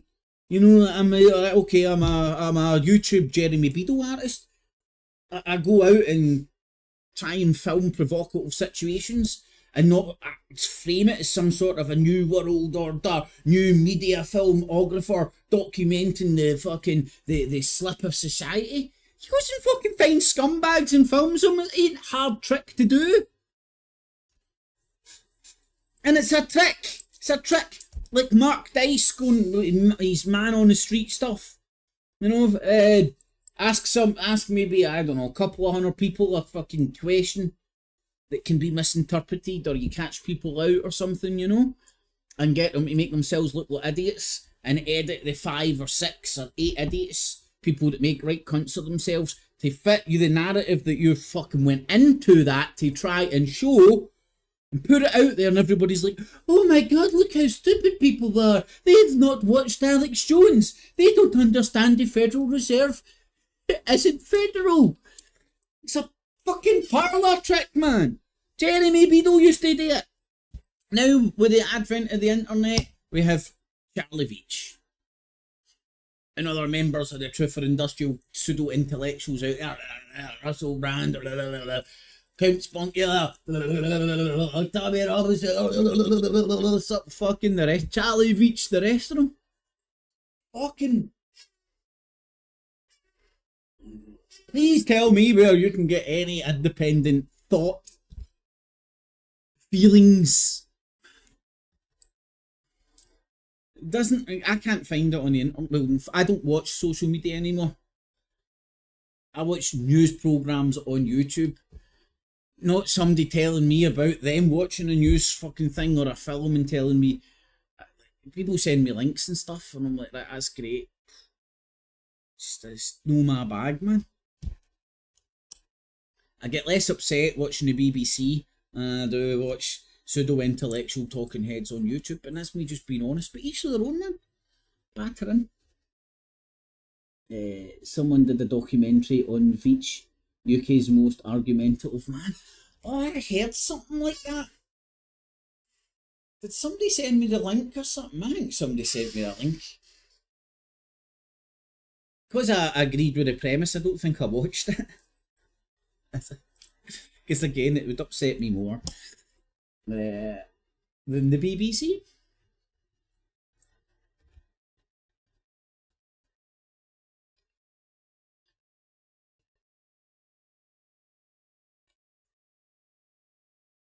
More real Hamas, or Israel Hamas coverage, I think he said. Oh, we're on the top of the hour. So, you can always pause that. I've got another talking head.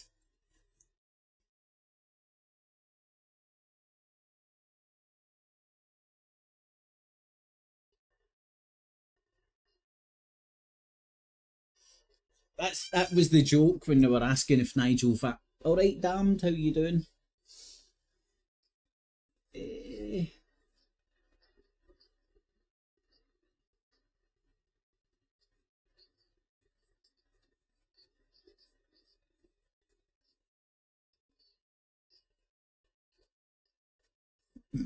Sargon, the destroyer of things.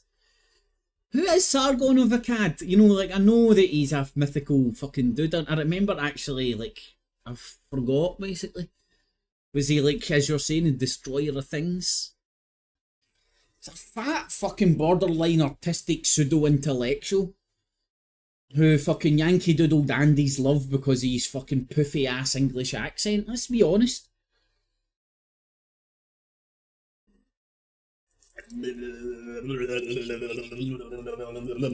Yeah, let me join UKIP with fucking Neil Hamilton, the Cash for Questions conservative fucking gimp. Him and he's fucking very... I wouldn't like to see them in the bedroom, man. They're fucking deviants at the highest order. Do you know, you get those rich people and you're like, are you easily fucked donkeys, man? That's the feeling, the vibe. This isn't a documentary. This isn't a news channel. Look down below, it's entertainment. That's the vibe I get from the Hamiltons. Party members of UKIP, still, I think. Right. This is just hit piece on Labour because Conservatives have done so shite. Neil...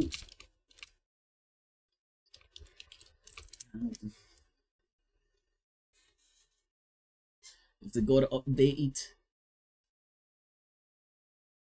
Let's see. Middle East crisis. How the UKIP foreign affairs spokesman? Is UKIP started out?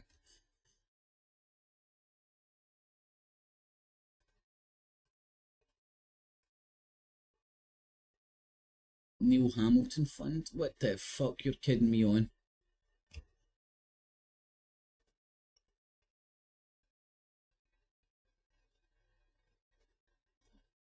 Oh, this was... What is it with all these toffs Are their noses, is it cocaine or dried up cum that they're full of?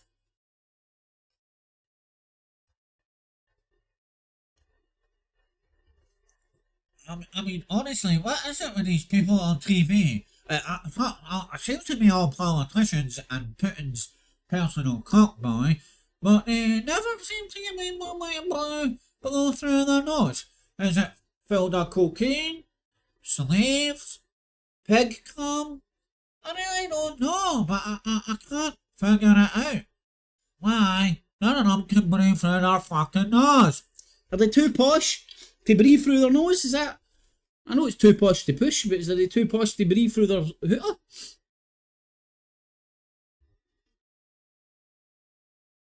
Lord Cameron, not a fan. Yeah, because you're a conservative cockboy, you prick. So that's just Labour hit piece or trying to like claw some. So this is the party that fucking Count Spunkula joined. This is the politicians that they're rubbing. I don't even know if they're still members. I really don't know. I couldn't give a rat's ass. It just shows you they're either like full up fucking shells or idiots. Shells or idiots. There's no other way to explain them joining UKIP other than being brainwashed by independent media to think UKIP was anything other than a vehicle for Nigel Farage to get floating voters to keep fucking Britain out of the Euro. If you can't see how the electorate demographic was played by UKIP, why it was created and all that, and UKIP, the creation of UKIP, done it. Mobilise your Tommy Robinson idiots, your people who can hate conservative idiots, some working class ex-Labour voters who were little Englanders though, they mobilised them, got them to vote for UKIP, changed the demographics and got us out of Europe. Whether you agree or disagree with being in or out of Europe, that's what happened. UKIP,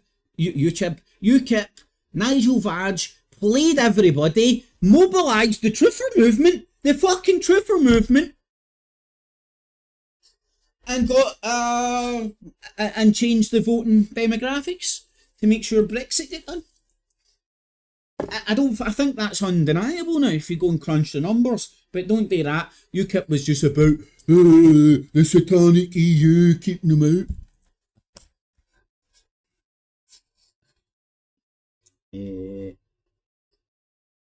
Charlie Veitch, wasp nest poking Grisper.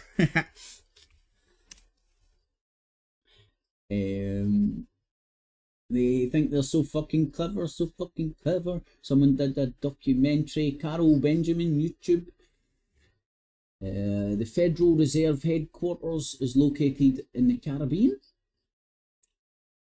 The Red Reserve is quite literally the Pirates of the Caribbean. Oh, what was it I was watching recently? It wasn't Pirates of the Caribbean. Some sort of a Netflix shit, right?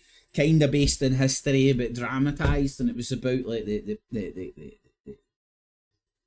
capital of the pirate capital. Let me see if I can find it. It's in the Caribbean. Can't remember what it's called now. It's still there today. Pirate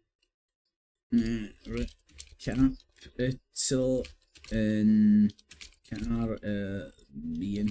They actually made their own fucking capital and all that. Nassau, aye, there we go.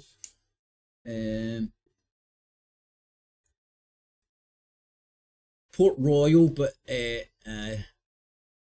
no, that isn't the one I'm talking about. It's Nassau.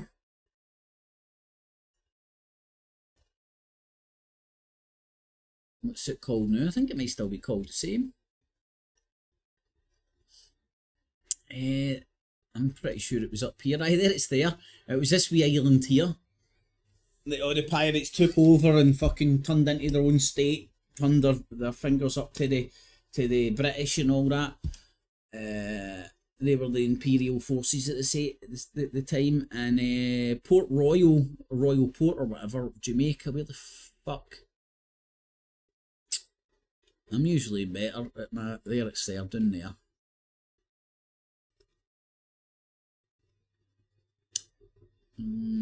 Portmore, Harbour View was Port Royal up here then. Anyway, aye, that was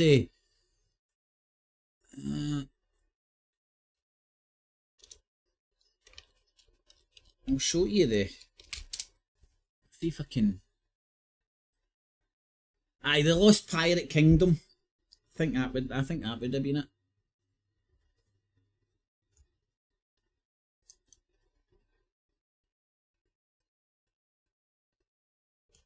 In fact, I don't know if that's it. That's a documentary, but oh shit.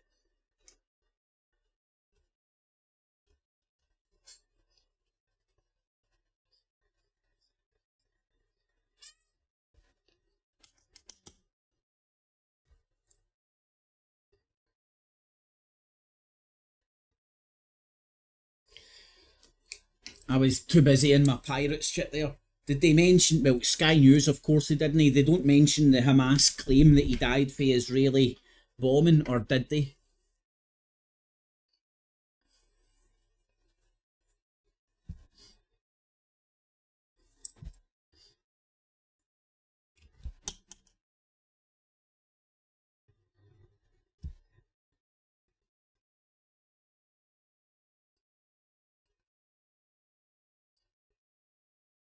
Let's do better in Gaza.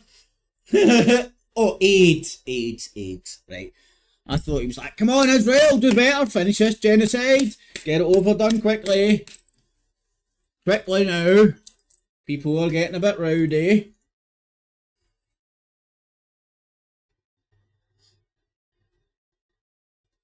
Why film it and then blur it out? That's what bamboozles me, you know? If it's that sensitive, what the hell were they allowing it to get filmed for?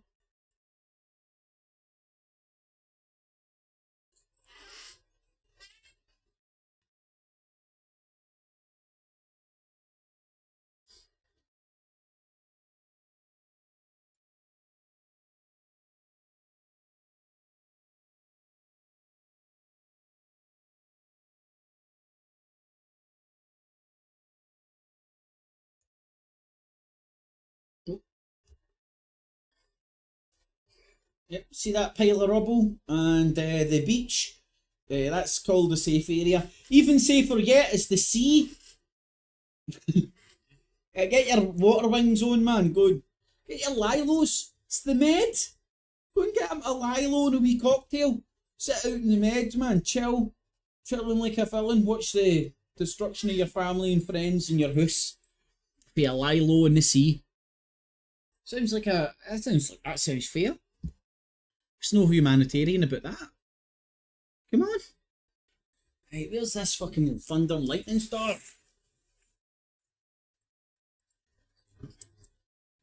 I can actually feel, you know, that you can feel the cold. I can feel the cold air. It's my fucking air conditioning thing. What a donut. Oh shit. Aye, that's no a gimmick. Fucking, it was almost like predefined, wasn't it? Right, what can we do this year? Right, we'll make it the non-gimmicky thing. The non-binary thing. Ken doll. First Ken doll. Winner of Euro of that's a good TikTok video.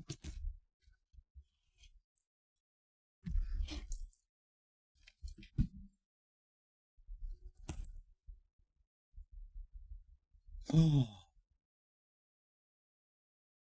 And I'll have Barbie Girl as the song. First Ken doll. Eurovision winner. And then I'll go, come on Barbie, let's go party. In the background, that's well funny. And then I'll put in the hashtag Eurovision and see if I can get the gay hitters and clickers.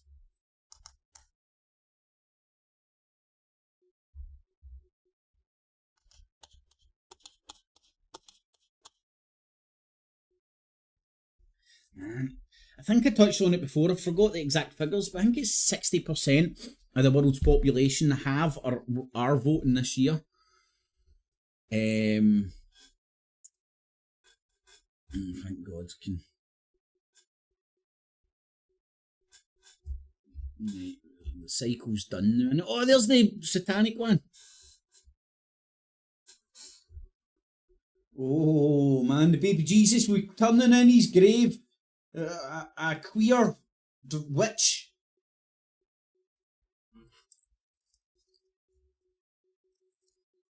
I mean, what that's got to do with singing a song we don't know, but each to their own.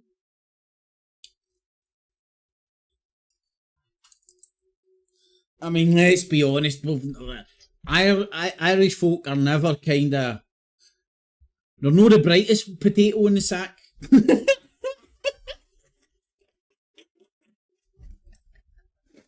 Too soon. Too soon.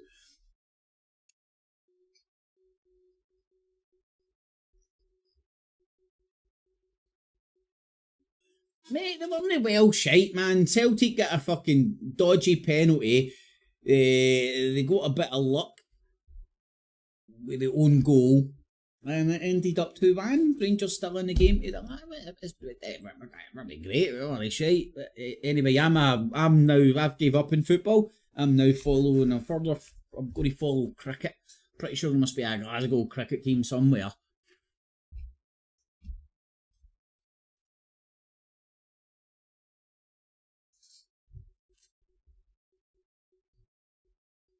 Kitschist? What did that mean? Gay? They call it camper than kitschist. I've heard that word getting brandied around so much this morning. Like, it's the Gay Olympics. Call it what it is. Oh yeah, there's nothing like celebrities blowing smoke up each other's arsehole. It's almost like a Charlie Veitch hangout. Yes, I'm going to tell you how great these arseholes are. Yes, you should listen to Sarganoff Mustad and Tommy Robinson. Because I'm Charlie Veitch, don't you know? I'm a videographer, not a agent provocateur poverty tourist. Yes. Maybe I'm a spook, maybe I'm not. Who the fuck knows? I'm a scumbag who lied in the BBC to get myself on TV about Ian Tomlinson. But I rely on my idiot followers to have the attention span of Nemo, not the winner of Eurovision, but the fish. Oh shit, I've just realised. Social classes, if you like, royalty with the crown versus the reality of working class life in Happy Valley. Many will remember it came back this year after a 7-year break. Sarah Lancashire there on our screens in the running for leading actress. It's also up for best drama competition, the likes of Top Boy, but many saying that Happy Valley really is the one to beat already, with a string of so many awards over the years under its belt. The other big I know who you're talking about, the Scottish Family Party. Fight for control of our They're not really on the same page as me, right?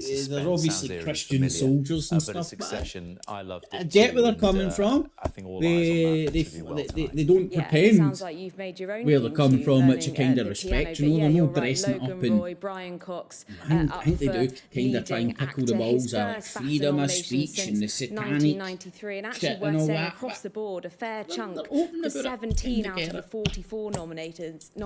It's their very They're not first like, factor nod, but it also is another big theme of this year. So many of Other the big people favourites that, bowing know, out. use Succession there memes, with its grand they hide with finale. the The same though ultimate for piss they're Happy peddling, you know, Valley. like So UKIP really members, clinging on for to example. hope for those this evening.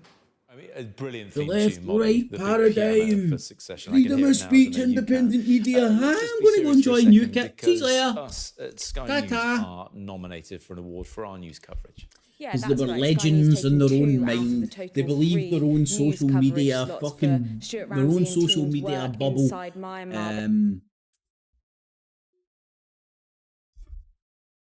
Hype. And they thought, oh my god, what the amount of hits, clicks and fucking thumbs up I'm getting. I'm going to run for election and take over the world. They run for election and don't get anywhere near it. In fact, I think even the Raven Looney Party might get more votes than them, and that isn't even a joke. Yeah, I'm going to be mega pissed if we don't get Thunder and Lightning. Certainly is, and Jonathan will bring me you the away latest from as we beer get it throughout the gardens and evening here on Mondays, Sky News. man. Molly, for now, thanks very much indeed. You are watching Sky News Today. Coming up, we report from the town under threat on Ukraine's border with Russia as Moscow starts to intensify attacks once more. We head to Wembley, where Man United. Thank God they've scrapped the surprise one. Women's FA Cup final. When's an attack, not an attack? When Russia do it, it's a surprise attack.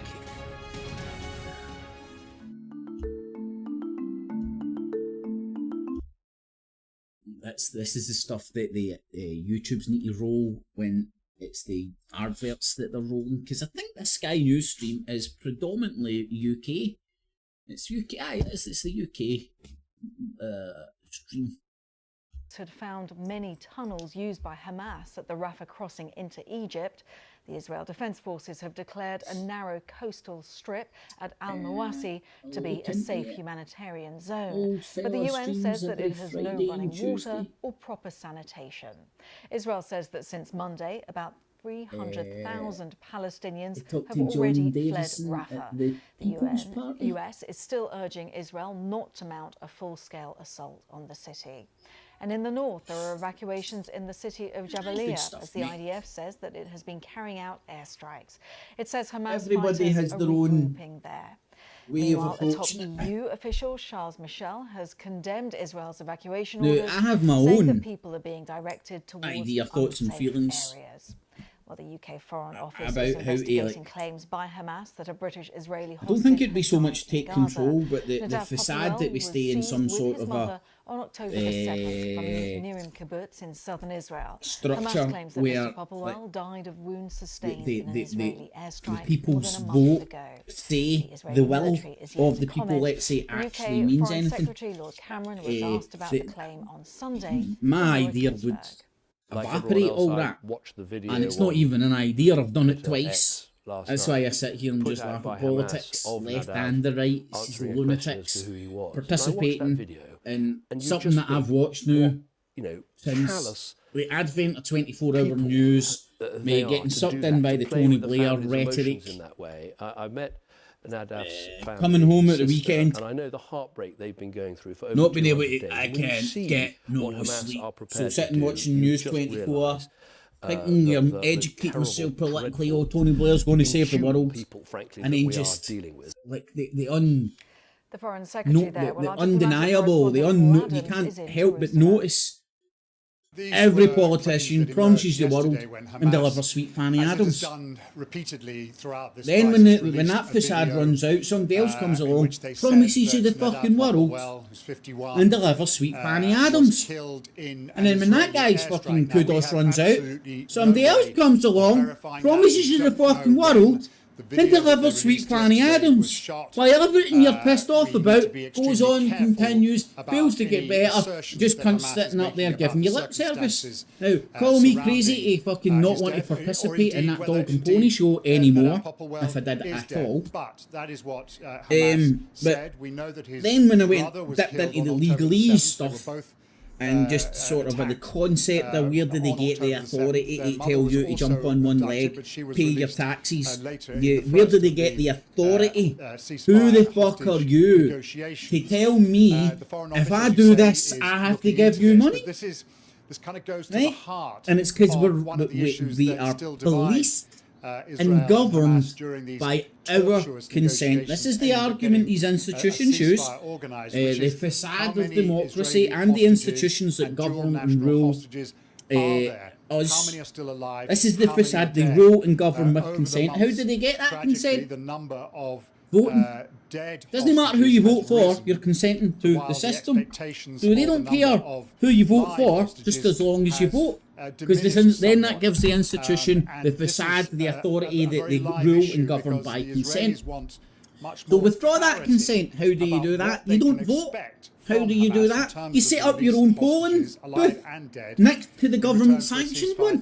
and you call it the real election, and you say, take away your consent. Simplification is, it's our ball, right? Let's say that's our power. That's the power that we consent to give to the government and the police to police and governments. Take the ball back because you don't like the rules. It's our ball. Right, the power is within us. Sounds mental, it sounds like a meme, it sounds like a fucking YouTube clip. But to me, it's still logically fucking the best way I can think out of all this shit. Is to set up our own elections, so you have more people going to our box, not voting for any person, no party, no ideology, just withdrawing your consent from the government sanctioned polling booth. Then we can get together and go and ask the government and the police, what are yous? Yous aren't ruling us by consent or majority, you aren't policing us by consent or majority. What the fuck are yous then if not fucking fascist dictators or the rats running around with the crumbs that are flung off the table by the people who are really in charge to give some facade like the people have some sort of a say in this shit? Because I feel powerless. Powerless. Absolutely fucking powerless. I remember Advent and News 24-hour news, the Iraq War, Tony Blair lying through his fucking big fucking rotten teeth. And something of a ghost town. So many people. Was it a million and a half people on the street? This was before you had even the tsunami of the internet to mobilise fucking idiots to get out in the street. What happened? A million people got out in the street.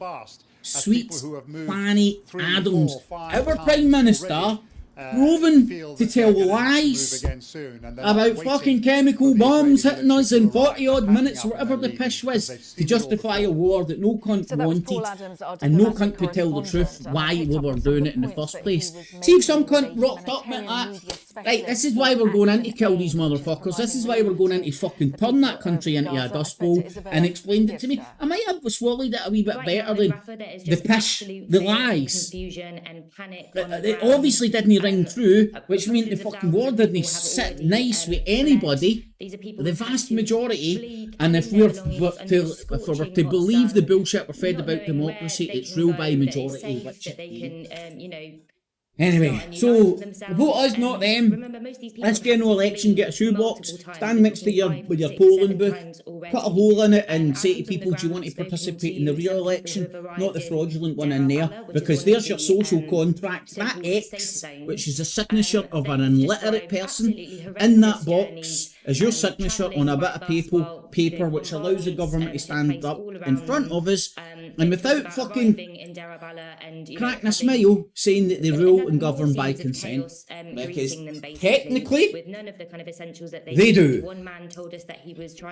And that's because of all the idiots who want to vote for every freaking circus at the government sanctioned polling booth set up by the institutions who none of us, very little of us, agree with or even are happy with the way they're ran, governed, etc, etc. So these areas that you describe, one, Deir al-Balah, of course, Al-Mawasi, Khan Yunis, well, being it's safe described as if you're not humanitarian zones, but in your opinion, they don't account for that. Absolutely not. I mean, these are places that were already difficult. So everybody's talking about it.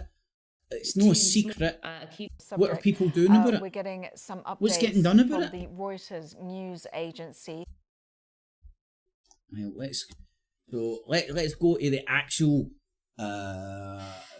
source of the news, you know, not somebody parroting stuff from news agencies. Because the BBC isn't a news agency, they have journalists technically, but I would call them more reporters.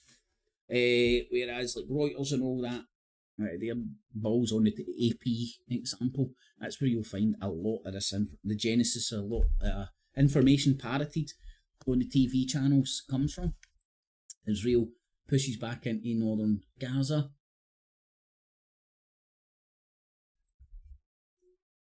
Nothing says a war zone quite like plastic for a windscreen.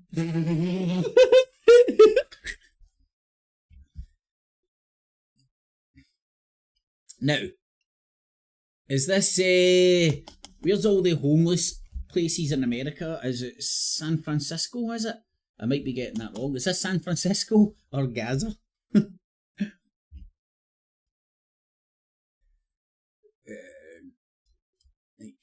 Let's click on this. Well, it's here the BBC's talking heads. Who are quoting the Gaza Health Ministry. So I'm just going to caveat that the Gaza Health Ministry is run by Hamas. So these are figures coming from Hamas as to the number of people killed. So the Hamas-run Gaza Health... So they can't just tell you what Reuters is saying. They have to caveat it with, remember, these numbers are coming from those stinky terrorists. Remember.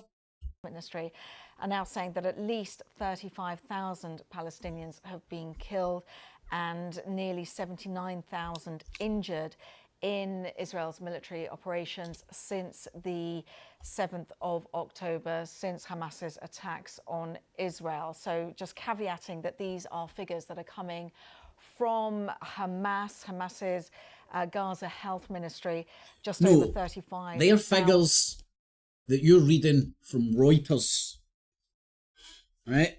And Reuters got these figures from Gaza health officials. The Al Jazeera guy said that the Gaza Health Ministry figures have been very accurate, within 4% of the United Nations and Israel's own figures, historically.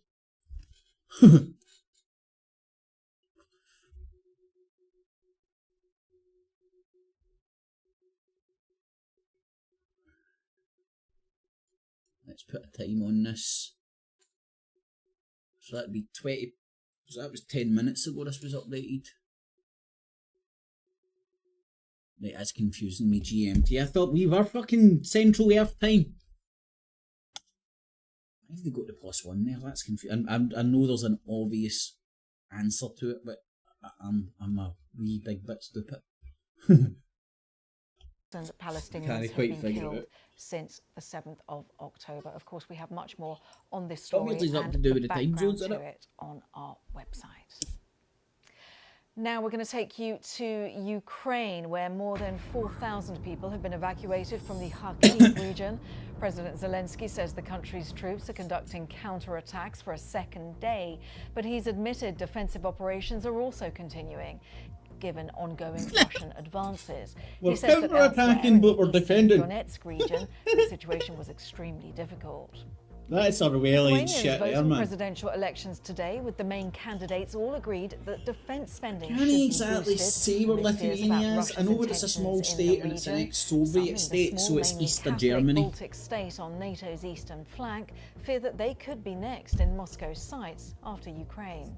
Oh, there we go. Thousands of That's in the tug Canadians of war. have been ordered to leave their homes at Fort Nelson in the province of British Columbia, which is under threat from a wildfire. The blaze began on Friday and was described by officials as exhibiting extreme fire behaviour. Wildfires have also led to evacuation alerts in the neighbouring province of Alberta. Voting is underway in Catalonia, where pro-independence supporters wanting to break away from Spain are hoping to maintain their majority in the regional parliament. Catalonia made a failed attempt to break away from Spain in 2017, and the election comes as the parliament in Madrid is expected to approve a controversial amnesty law for separatist Catalans facing legal action. Well, our correspondent Guy Hedgecoe is in Madrid.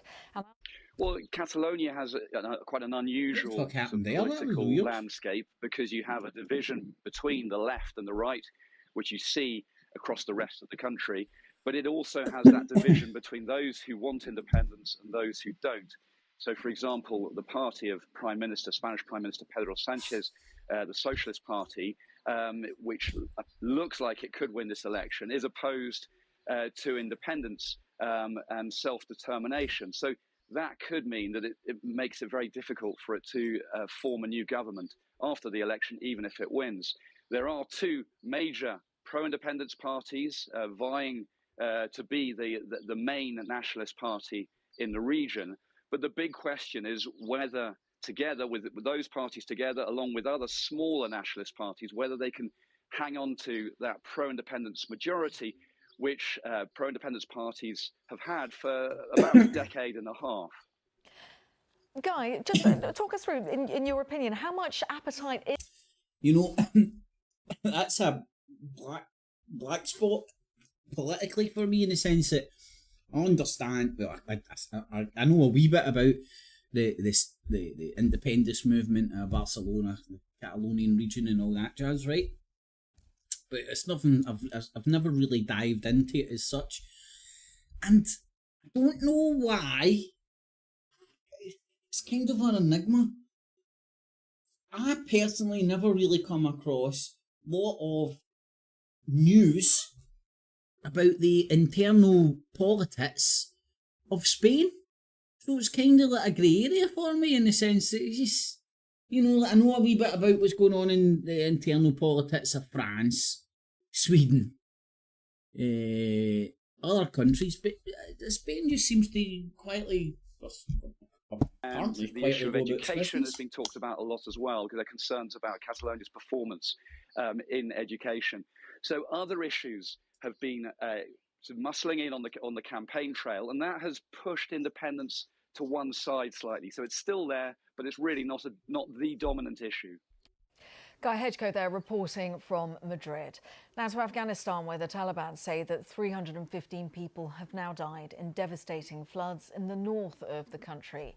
A spokesperson for the Interior Ministry told Afghanistan, the BBC that I most think of it the was casualties Kenya, were in the province of Baghlan and Brazil. Relief to thousands of people who have been displaced are still missing, and pictures on social media showed how desperate while he was.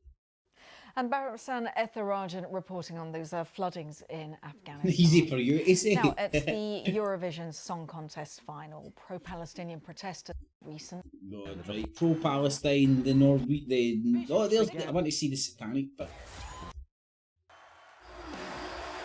And for Eurovision, always anxious to try to keep the event politics-free, there was a close... I mean, like... To me, it's just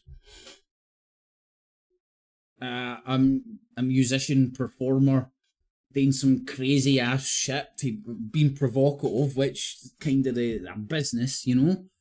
But to others, it's, oh, satanic. He's Irish.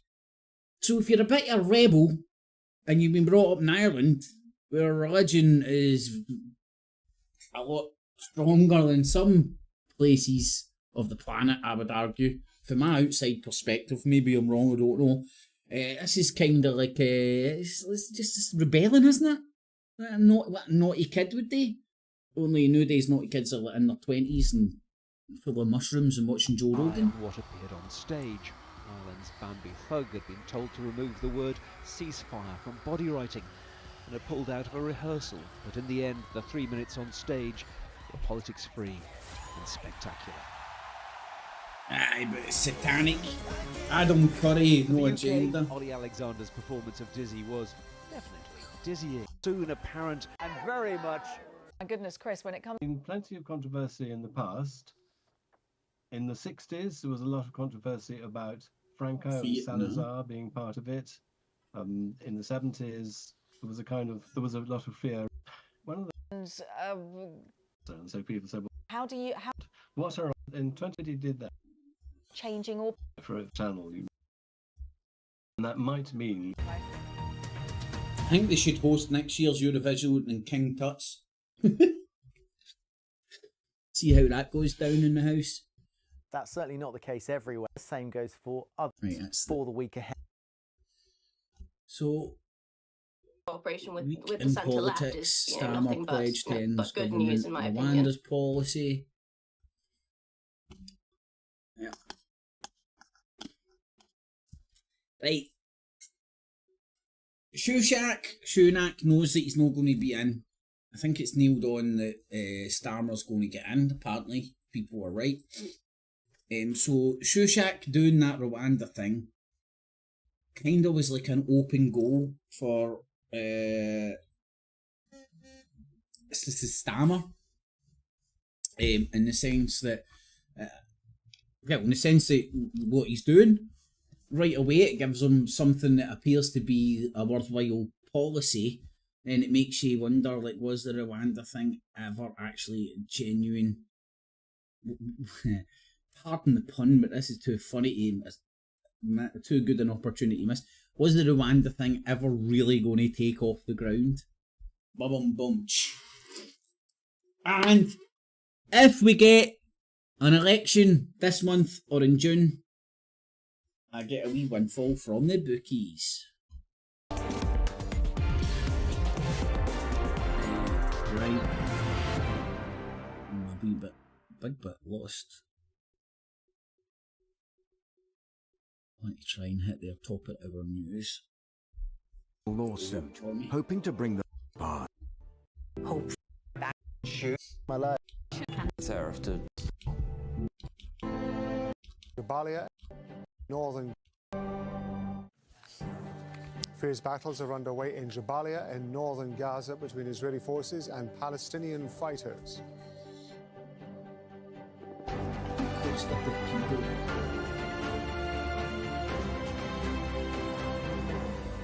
I'm Rob Matheson, this is Al Jazeera live from Doha. Also coming up, unlawful and catastrophic. Costa de The EU Pedo. condemns Israeli evacuation Well, orders in call eastern it Costa Rafah. de crime as well, man. Hundreds of You're people an are antique once man again in the forced to UK. flee.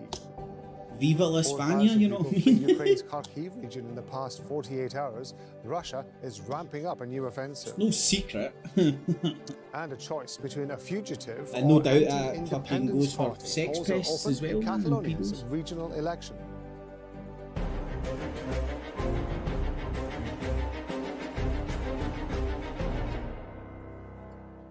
We're going to start in Gaza, where Israeli forces have been ramping up their strikes on both northern and southern parts of the Strip.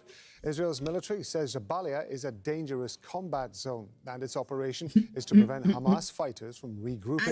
It's a designated humanitarian winner chicken dinner zone. This is an Israeli airstrike. A barrage of missiles was fired and shrapnel is flying around. Another barrage of missiles followed in the same area. Fucking nutbar. A series of airstrikes was carried out by Israeli warplanes, targeting residential homes on El Sika Road in Jabalia refugee camp. As a result, a number of homes were leveled. A paramedic was injured in the attack. See, Charlie Weeks on says, Tommy Robinson, I'd love to see him be a war reporter. Recover victims' bodies. I think we should all this task do a is fraught with GoFundMe. danger, as Israeli warplanes are saying still attacking Tommy this Robinson part and of Charlie Jabalia Beach refugee camp. To be war reporters and videographers with Al This is the Jazeera third wave of airstrikes, targeting the same area. Israeli warplanes firing on instead of journalists, fucking looking for paramedics, and civil defense downtrodden teams, helping victims from the gays first two fucking attacks. what do they call it? Cottaging or something? This is Al Sika Road, Gays east of pumping in Jabalia bushes refugee and camp. junkies. As we speak, a fourth attack is Charlie unfolding. Beach. There are non-stop Israeli and strikes brown on people residential farting in homes. lifts. Dozens of civilians were killed, And Tommy paramedics and Robinson. civil defense members as well. You know, The there Israelis isn't have a been brown carpet bombing person's this area fart for in a lift hours. that's safe when Tommy Robinson's on the job. You'll be all over that. Relentless waves of Israeli airstrikes on homes in Jabalia refugee camp have been taking place continuously since the morning. Israeli warplanes have been pounding various parts of the camp. Even as we speak, the Israeli airstrikes continue. Aye, sensible man, mate. Well, the Israeli army has issued evacuation orders from Jabalia and Beit Lahia, saying the areas Yeah, are at the least they're no dangerous double combat camping zone. them, you know Its what I mean? operation, it says, is to Yeah, prevent he's Hamas brave as a fighters from motherfucker, bro. regrouping. But displaced people have nowhere to go. Fredia Carr begins our coverage. Well, there's plenty of rubble. In Go Jabalia and make refugee base camp in the in rubble. northern Gaza, 'Cause Israeli drones once opened it's blown fire up, on they might, people's there's homes.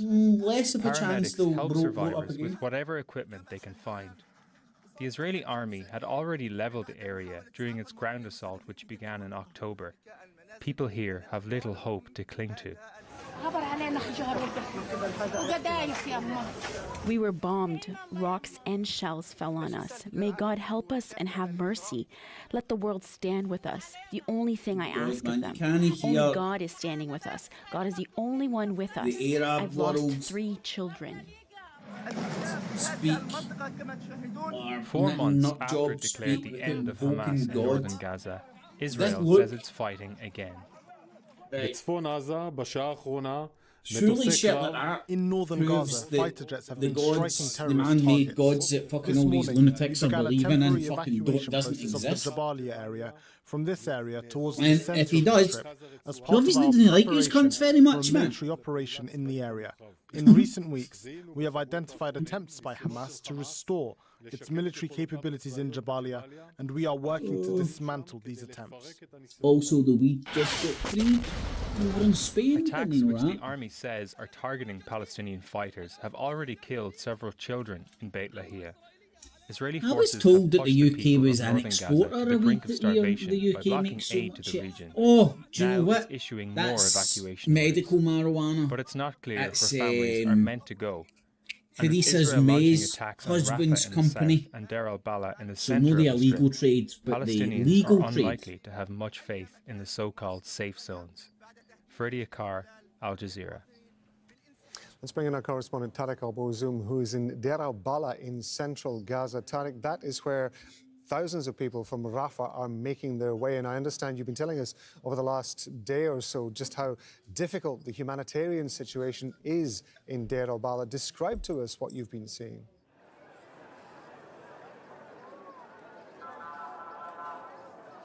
Yes, in fact, there is a more growing grim reality in Deir al-Balah in light of the ongoing waves of displacement. Right, we had enough dead babies and bodies for Al Jazeera yet? City of Rafah.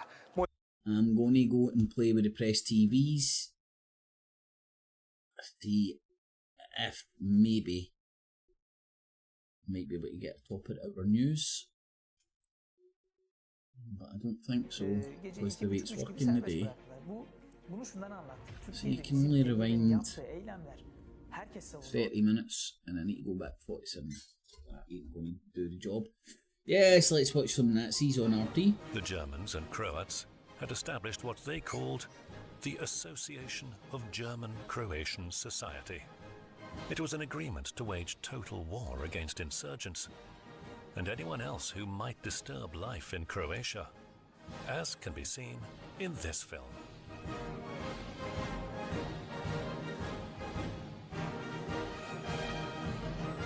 What's Tommy?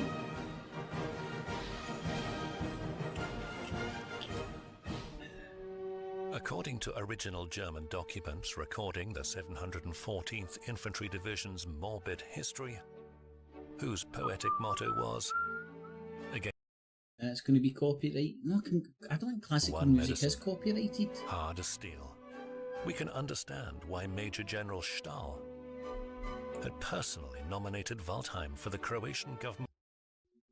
Right, you get the flavour of what's coming out RT there. I think we touched on the... Just for you, Doberman. Oh, this isn't even Eurovision. This is less than any heterosexual Cuba? person. We are all equal. Believe it or not.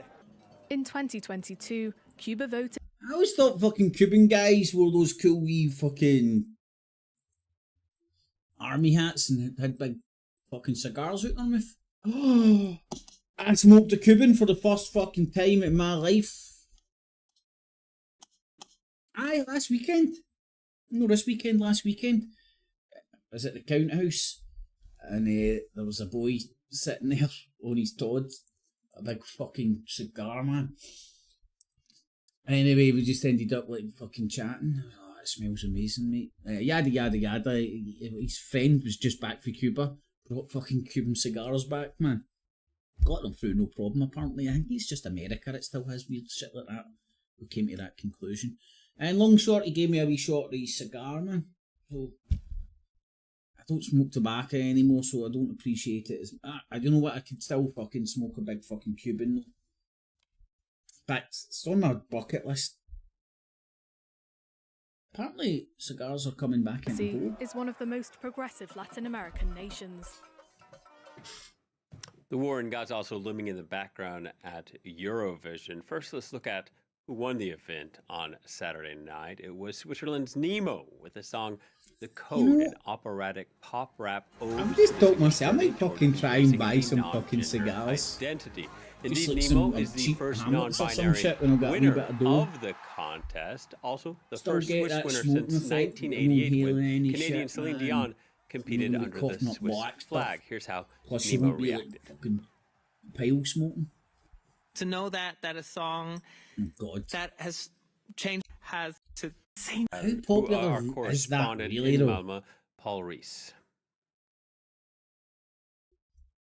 This has been a Eurovision, just even Lordy, there were lordy. those generally the protests. Getting a lot of airtime for everywhere. I think, see when I voted, see when Britain voted to leave the EU, we should have been made to Eurovision as well. Right, there we go, man. I think that's a wee flavour from a lot of talking holes from around the world. If you've tuned in at some point. Oh, yes. I like it. He's a pump, but remember this is the People's Channel, y'all. Second one is he's a a man of the people, contemporary Michael classic. Portillo. Yes, contemporary, made nowadays, but it's still a twist of a classic one. What? So what are you putting in it? Particularly, yes, that's a vodka base. So I've added some vodka, triple. Monkey see, monkey do. I'm sitting here trying to behave myself and I'm showing me fucking cocktails at fucking 10:01 and fucking Tonight, Sunday a young morning. mother goes missing but leaves behind a very revealing diary. As I saw for myself, David, in Florida, no shortage of leads or police. That isn't news. I need to find another American out like that. Surely that can't be the best that America has to offer. But maybe another wee good way to round up. Oh aye, right, this would be a good way just to round up. UK arms ban for Israel would help. Oh shit, I missed that. That should have been on the BBC, I'm sure. Or it's going to be on the BBC. I'm on news. Should have been on BBC One. Get all the politics. Colourful piece made in Canterbury down the road. Because there's not much really grass-wise on the forest floor. Right. So it's certainly better for them. And I think the wildebeests across the way there might be getting jealous. They make a lot of noise. Scottish, told you we rule the world. We've got our own TV station full of Scots. I am a go down to the English one. Full of Scots. They're just absolutely fine on the hay. Rule the world.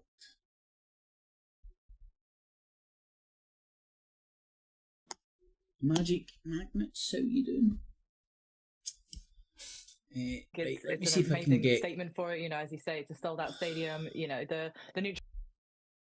No, I'm going to upset people if I comment. If you can't say something nice, don't say nothing at all. Hey, come on, is there no a wee video snippet of this pish? Because I thought he was meant to be speaking to Koonsberg this morning.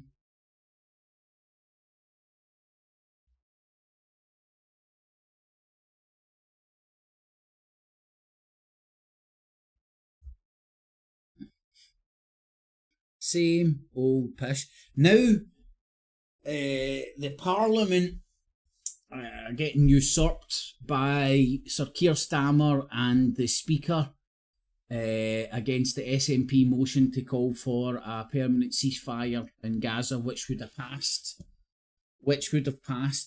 And if you go and look into what happened, it shows you how there is no democracy, there is no will of the people, there is no will of the politicians. The House would have passed the motion there, they would have won the vote quite easily to call for an immediate ceasefire in Gaza. Nothing they can do to bring it about, but at least call for it. And between the Speaker and Sir Keir Starmer, they sabotaged it quite openly. I mean, not quite openly. If you knew, openly, man. Everybody was like, "Oh, we don't know what happened. We're all confused." The Speaker made up new rules, made them up, which they call going against convention, because the rules weren't written down, which stopped that SNP motion getting talked about, thus it couldn't get voted on, and it couldn't be carried.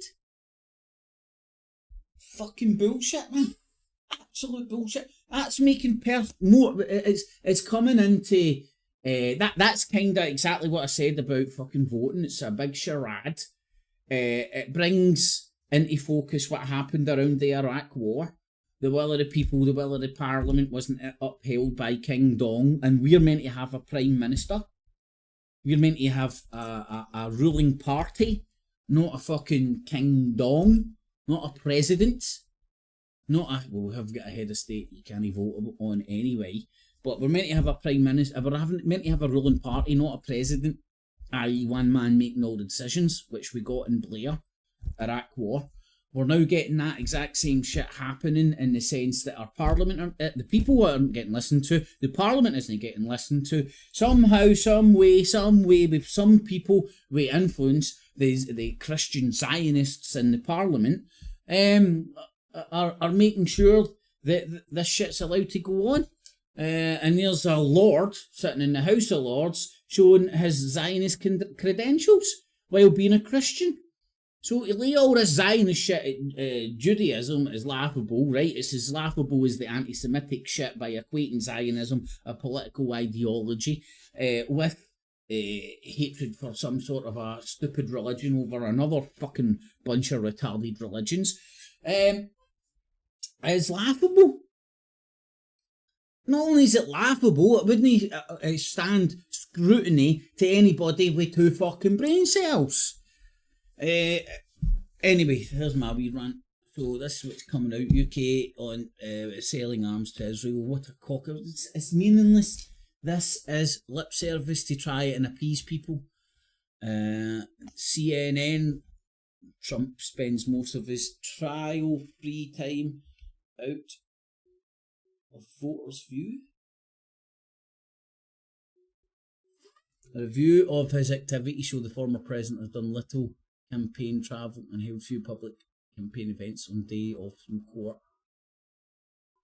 Fuck's sake. Do you think Fox News is going to be talking about this? 4 minutes? Read or publish? I don't know.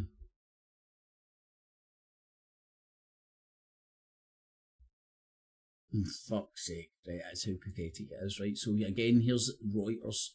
It's all from Reuters, and then given the CNN spin, the BBC spin, the Fox News spin. So it's very easy to see what that is. I don't need to. You just make up your own mind. Here's Fox News. I'm assuming it won't have the same flavour. Top Democrat admits Trump potential White House comeback while firing Biden warning shot.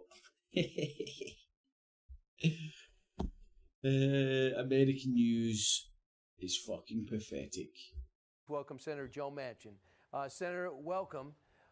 Thank you, Brian. Good to be with you. I saw you take a big inhale. Do you sometimes worry about the direction of your party? Well, I'm not a Washington Democrat, okay? So when you say my party, I don't good point, relate mate. to any of this. And I have a lot of friends who are I Washington forget the fucking shit I was talking about. Parties have gone so extreme, Brian, and somehow we've got to bring the grand old party, make it grand. Well, the Iraq War Democrat went against. We're meant to have a I think parliamentary they've both lost democracy, They're just listening not a to their own, presidential system. Chatter here in Washington, but King Blair we don't live our lives put like an end this. to that. You know, I can And tell you everybody's West picked up Virginia, the mantle since none of then. this would make sense to them And whatsoever. They're gonna David protect their Cameron families. shows They the know what's best. deep They want state, input with their families, and they should have it. to steal a meme, the deep state, the real power people, players, people that make the real decisions. There is no choice. We're all in Israel till we die, all in Ukraine till we die. I said it's just wrong for us to engage in there. We have allies. And all for reasons that the public aren't even privy to. Reasons I believe that they are kept from the public because it would probably be too unpalatable for the people. And when they're barbarically attacked, we're going to defend them. But now making decisions on what you can. Here are the references to barbarians, barbarians, barbarians, barbarians, barbarians, barbarians, barbarians, barbarians. That's this. It's a modern day voice. We can sit down and work through these things. You know, there's a lot of disturbing things coming out. Cindy McCain, I was. The barbarians, the monkeys are at the door. Look at them, they're subhuman. That's what that's referring to, subhuman. This has been used for millennia. Millennia. You just need to demonise the other side to make war Senator, your fucking blood and treasure going towards a war by demonising the other side. Has to be done. That's what the other side's doing to us. That's what we need to do to them. He should say they were attacked October 7th. The aid Only it's harder to do it nowadays with the advent that would be an easy thing to explain. of social medias and just the more variety of talking holes that we do and do not have. Yesterday, this week, listen. It is incredibly disturbing, though, you all, that my colleagues are so quick to denounce the student protesters, but are silent about these young people, about why they are protesting. From GWU to WashU and everywhere else, students have been violently beaten without provocation. They have been arrested and charged with disproportionate offenses. It's freedom, welcome to freedom, bitch. They So firmly wrong. believe So that, wrong, but that's Brian. your party, Senator. Where do you stand? Well, you keep saying, please don't do that. It's just those are people that I don't think belong to any party. And I would like to say that I've heard, whether it be Marjorie Greene saying that's the Republican Party. Marjorie Greene doesn't represent the Republican Party, nor do those people represent the old Democrat Party we used to know. So forget about the parties. That's just wrong. And basically, when you have so much information... So, just like they've done here in the UK, they need to get rid of all pro-Palestinian political elements within these institutions because they're unpalatable anymore. And how do they do that? Random anti-Semitic troll their Twitters and all that, and anything that can sort of refer to them to be anti-Semitic or anything like that. Anything pro-Palestinian now equates to anti-Semite, so you browbeat them out of politics by using that. Listen, Just I like 100% agree with you. Senator Fetterman, like you, is making a lot of sense. He talked about what Trump is doing in all the battleground states and how he's this winning most national polls. Israel website ramps up attacks on pro-Palestinian student protesters. It's funny, that's on Reuters, but I've not seen Sky News, BBC pick this story up. Now since 2016. I identified that there's a risk here that Trump can actually win, and most people thought that it was going to be a joke, and I'm like, no, I spent too much time in across the state, and I realized that something is happening. Fuck, is and that now Joe Rogan? It's going to be very competitive. It's going to be close. Do you believe that President Trump can win again? Oh, I most certainly do. I feel, John comes from the same type of neighborhoods I come from, working people. All pragmatic working people, hard-working people. They don't want a government jumping on your back, telling you what to do and making it harder for you. They believe in freedoms and democracy. They believe in all of that. They believe in giving a helping hand, but they believe you ought to get off your butt and do something sometimes. If people, and I've told so many people, I said, and I've told the president, I said, you've got to be careful. A lot of these bills and a lot of the direction, the executive orders, people were that came from the generation that I've come from and that you've come from, is basically John Kennedy asking not what your country can do. For it's a grand old party to play for it's a grand old party to say. It's not how we have the And country if we do. the history, it's enough to make your heart go for the Democrats. And I appreciate what my country's done for me. Absolutely, Senator. We got to get people to take stock instead of put their hand out. Thanks so much, though, for coming in. We're not going to be quiet, Brian. I can tell you, I might not be in the Senate, but I'm still going to be an American, giving it everything I've got. I would count on that, Senator. It's always great to have you. Have a fantastic week. You too. Okay, so I think I've touched on most of the stuff that's going on today. So Israel's going in on the ground in Rafah. Eurovision, somebody was sing-songing and people, who was it, that woman on, it was either RT or Al Jazeera, and she said it just allows the pro-Palestinian virtue signaling battalion and the pro-Israeli virtue signaling battalions to square off against each other, man. It's happening worldwide, isn't it? Everywhere. It's fucking, it's mental chicken oriental.